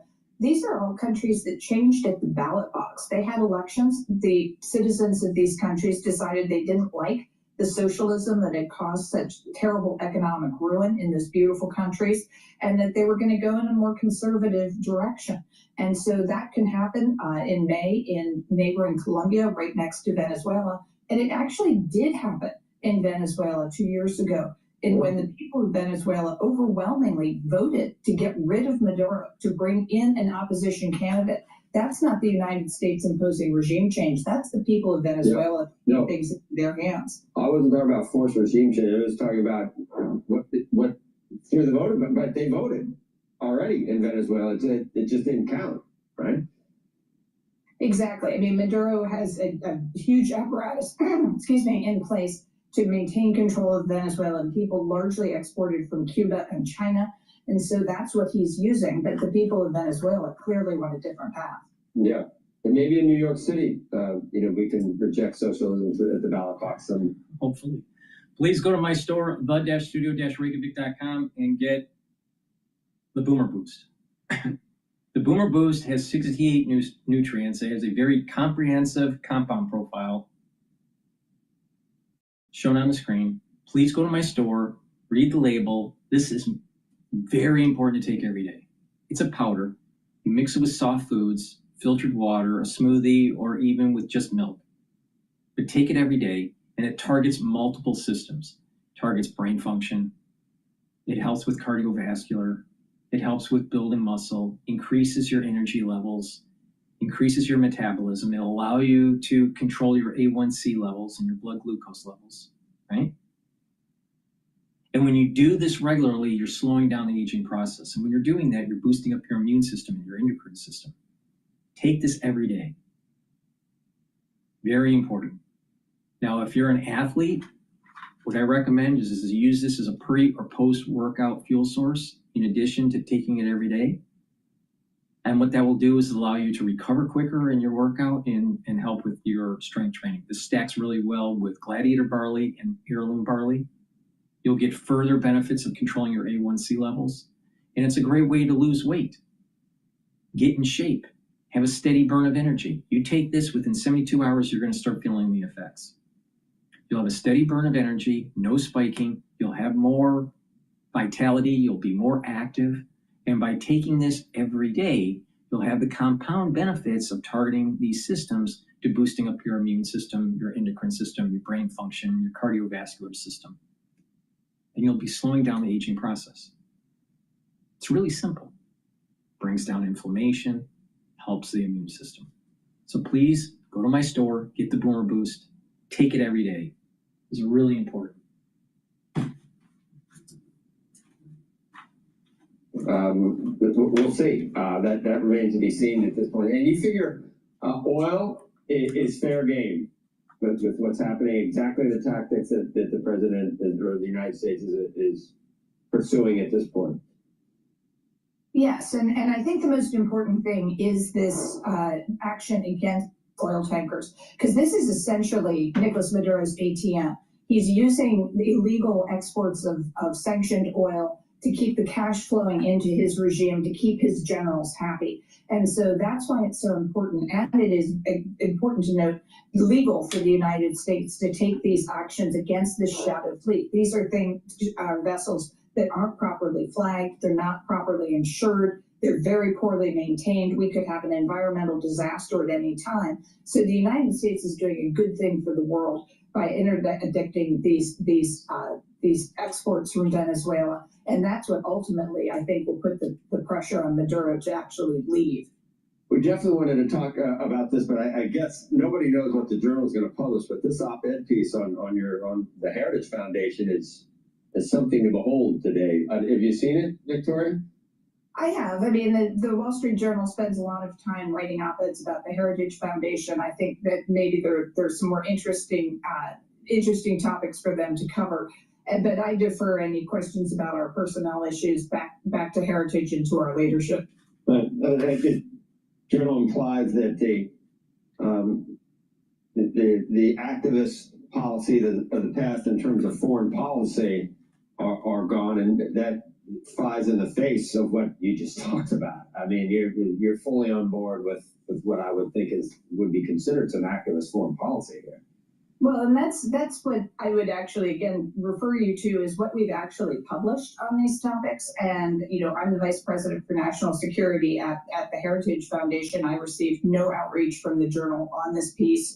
They didn't seem to look at anything in my record that I've done that would be, I think, in direct contradiction to what they published. So it's a very, very strange thing for them to do. As I said, I think there are other topics that might demand their attention. There are some colleagues that obviously had a problem with some of the things that the president, Kevin Roberts, is I don't know, Nick Fuentes, it's just quite a piece in the journal. I'm sorry to hit you with that, but it's like the elephant in the room today in terms of. But the journal has taken the Trump administration to task for industrial policy changes and not being true conservatives.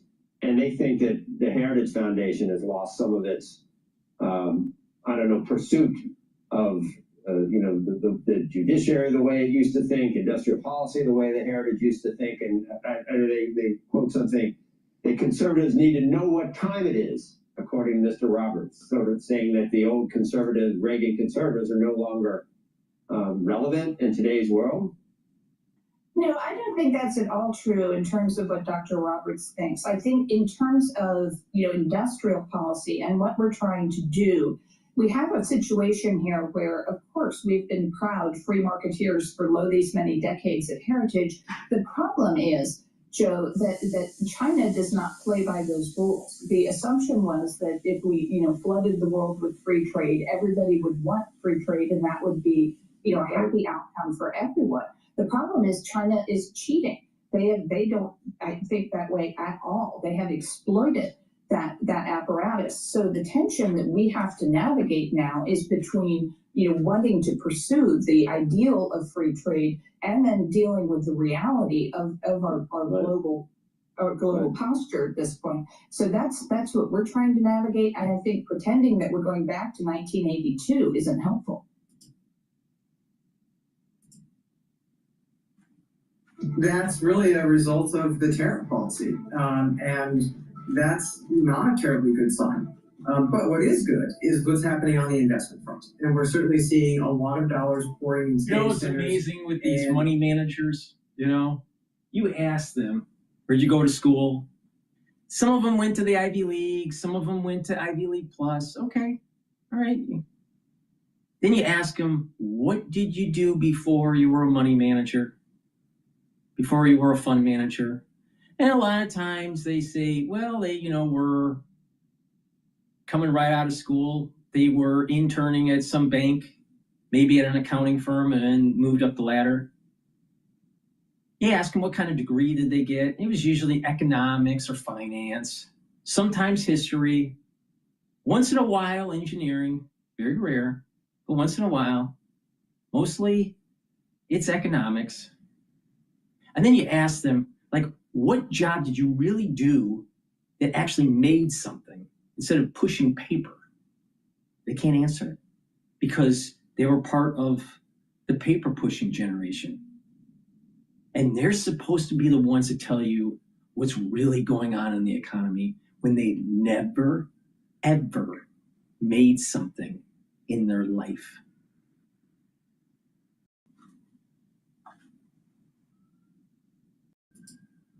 Problem. Big problem. Yesterday, the administration suspending leases for all 5 wind farms that are currently under construction off the East Coast. One of them in particular we're going to be focusing on here, Revolution Wind, which is just off the coast of Rhode Island, just south of Point Judith, if you know where that is. It is currently being assembled in New London.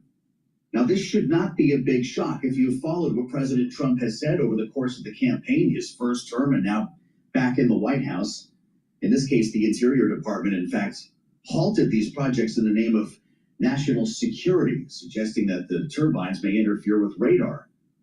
The president, of course, has never been a fan of wind energy, as we're reminded through the ages. Listen. I never understood wind. I know windmills very much.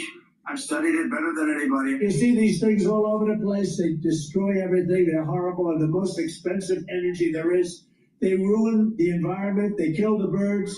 They kill the whales. So we're going to try and have a policy where no windmills. And not only that, it's really hard to recycle the material. They don't tell you that either.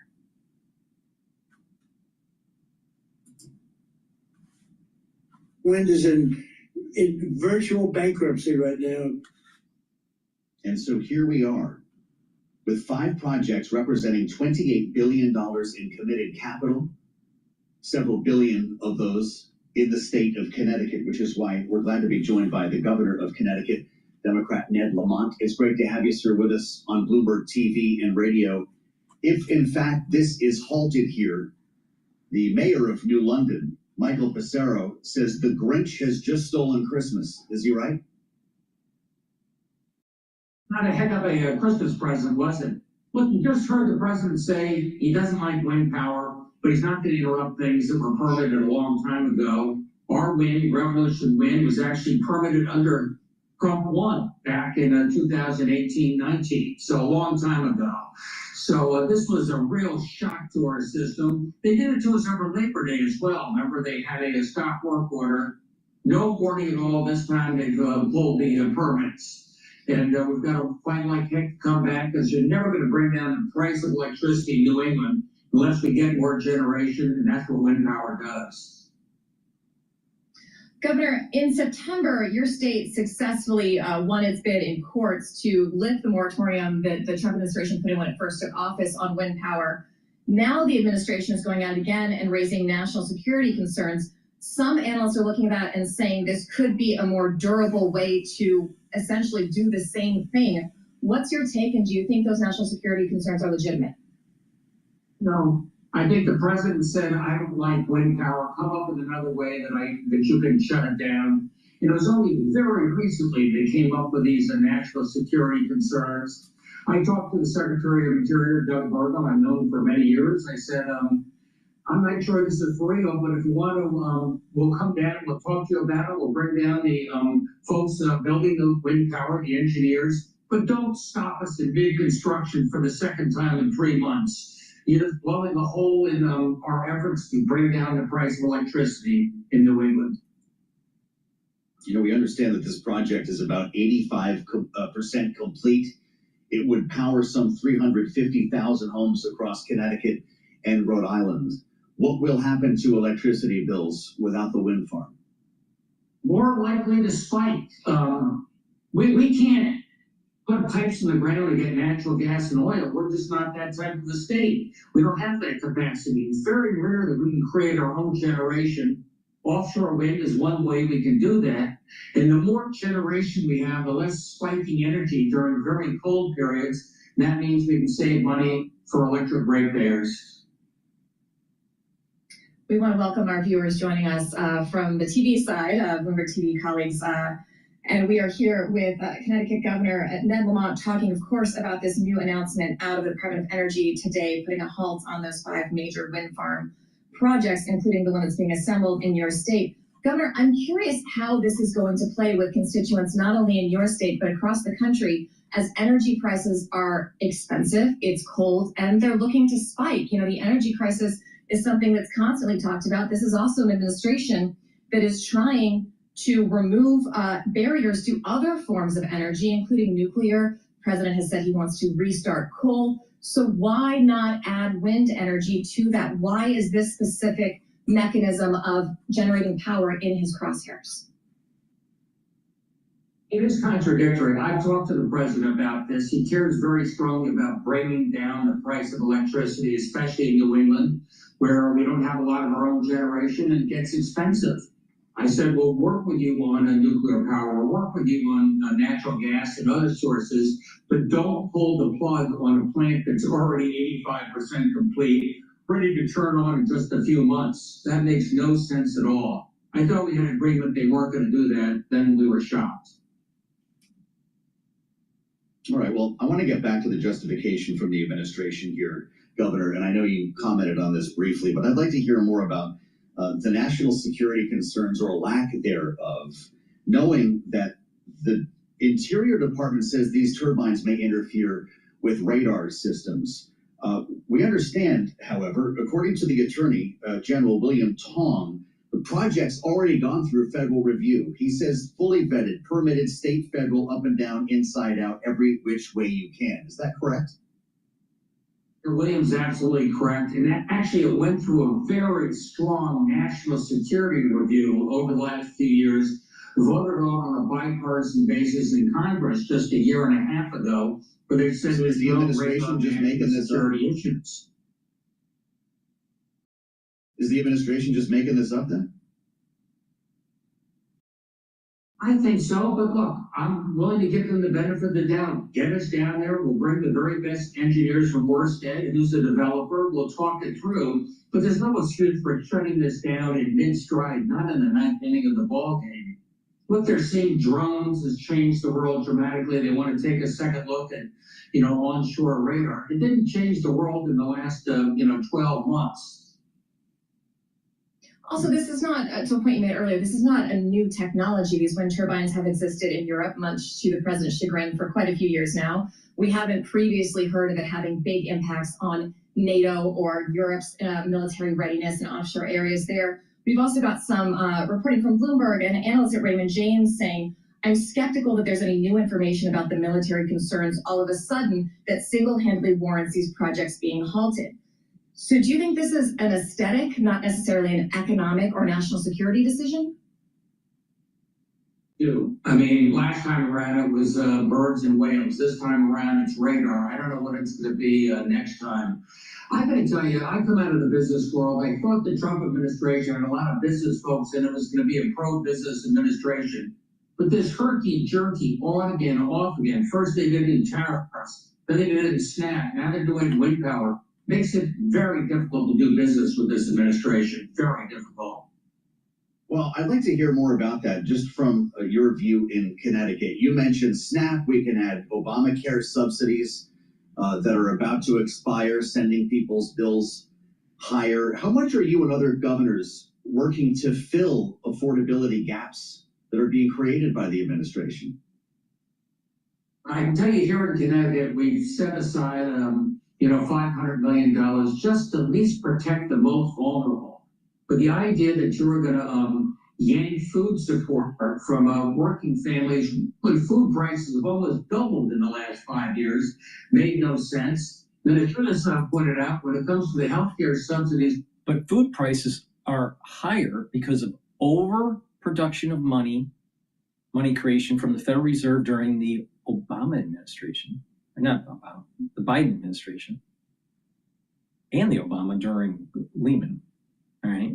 But there's an overproduction of money from the Federal Reserve. And because of that, we had inflation. on top of a regulatory framework that allowed for consolidation of farms and cattle ranches to be subsumed into a larger conglomerate that allowed for monopoly pressure to jack up the prices of beef. This is the Biden administration. Biden administration. And then during the Biden administration, you remember all the news out there that it was like this storage facility was on fire, this butcher facility was on fire. Remember that? And then all of a sudden, we don't have this anymore under President Trump. Something was going on to push the prices of food up on purpose.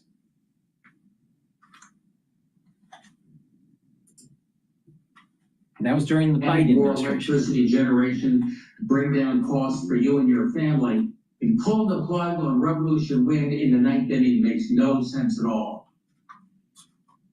Well, this is something that we're going to keep talking about here. It sounds like you might not have a sense or be able to quantify how much those bills are going to rise, Governor. Is that fair to say? I can tell you that it's going to go up, and it could go up dramatically during very cold times when wind power is generating the most, and we're going to have a spike in energy demand. That's what I'm trying to protect you from. So what? Buy some futures in natural gas. You'll make some money. And you'll probably make more money by buying those futures and offset and still have more money when you pay your electric bill and your gas bill. On this Tuesday on Bloomberg. And we'll have much more ahead as we make our way toward the second hour of Bound.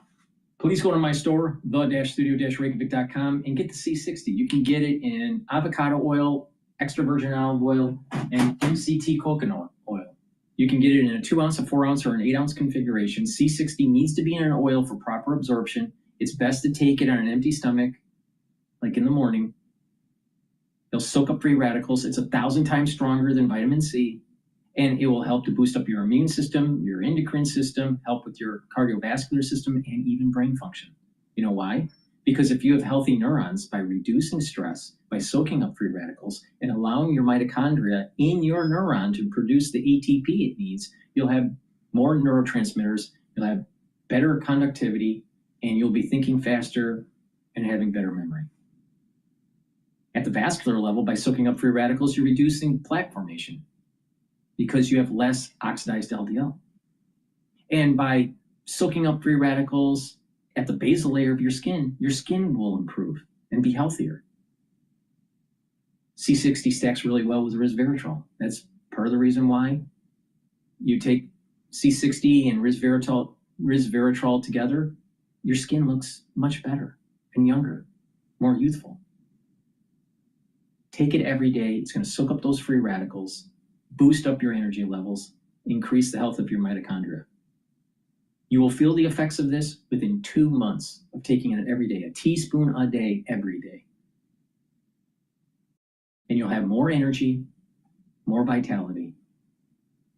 And you'll start to notice that your endocrine system and your immune system is performing better. You can concentrate better. You get more benefits when you add a holistic approach to your life. Proper diet, proper exercise, proper supplementation, getting enough sleep, learning new things, having some spirituality or mindfulness in your life, and approaching this in a holistic way, you're going to slow down the aging process. Take the C60 every day. Now, if you take this for 1 year and you compare what you look like before you started taking C60, and you are taking C60 every day for 1 year, you will look younger. Please go to my store, the-studio-reykjavik.com. Get the C60. That's my broadcast for today. Use discount 5. You get $5 off any order. If you spend $100 or more, you get a free gift until supplies last. Please go to my store, the-studio-reykjavik.com. Thank you for listening. Please ask your social media to follow me. Make sure you follow me on X, GETTR, YouTube, Brighteon, Bitchute, and Rumble, Substack, TikTok, and Patreon. Go to the store, the-studio-reykjavik.com. Thank you for listening and have a nice day.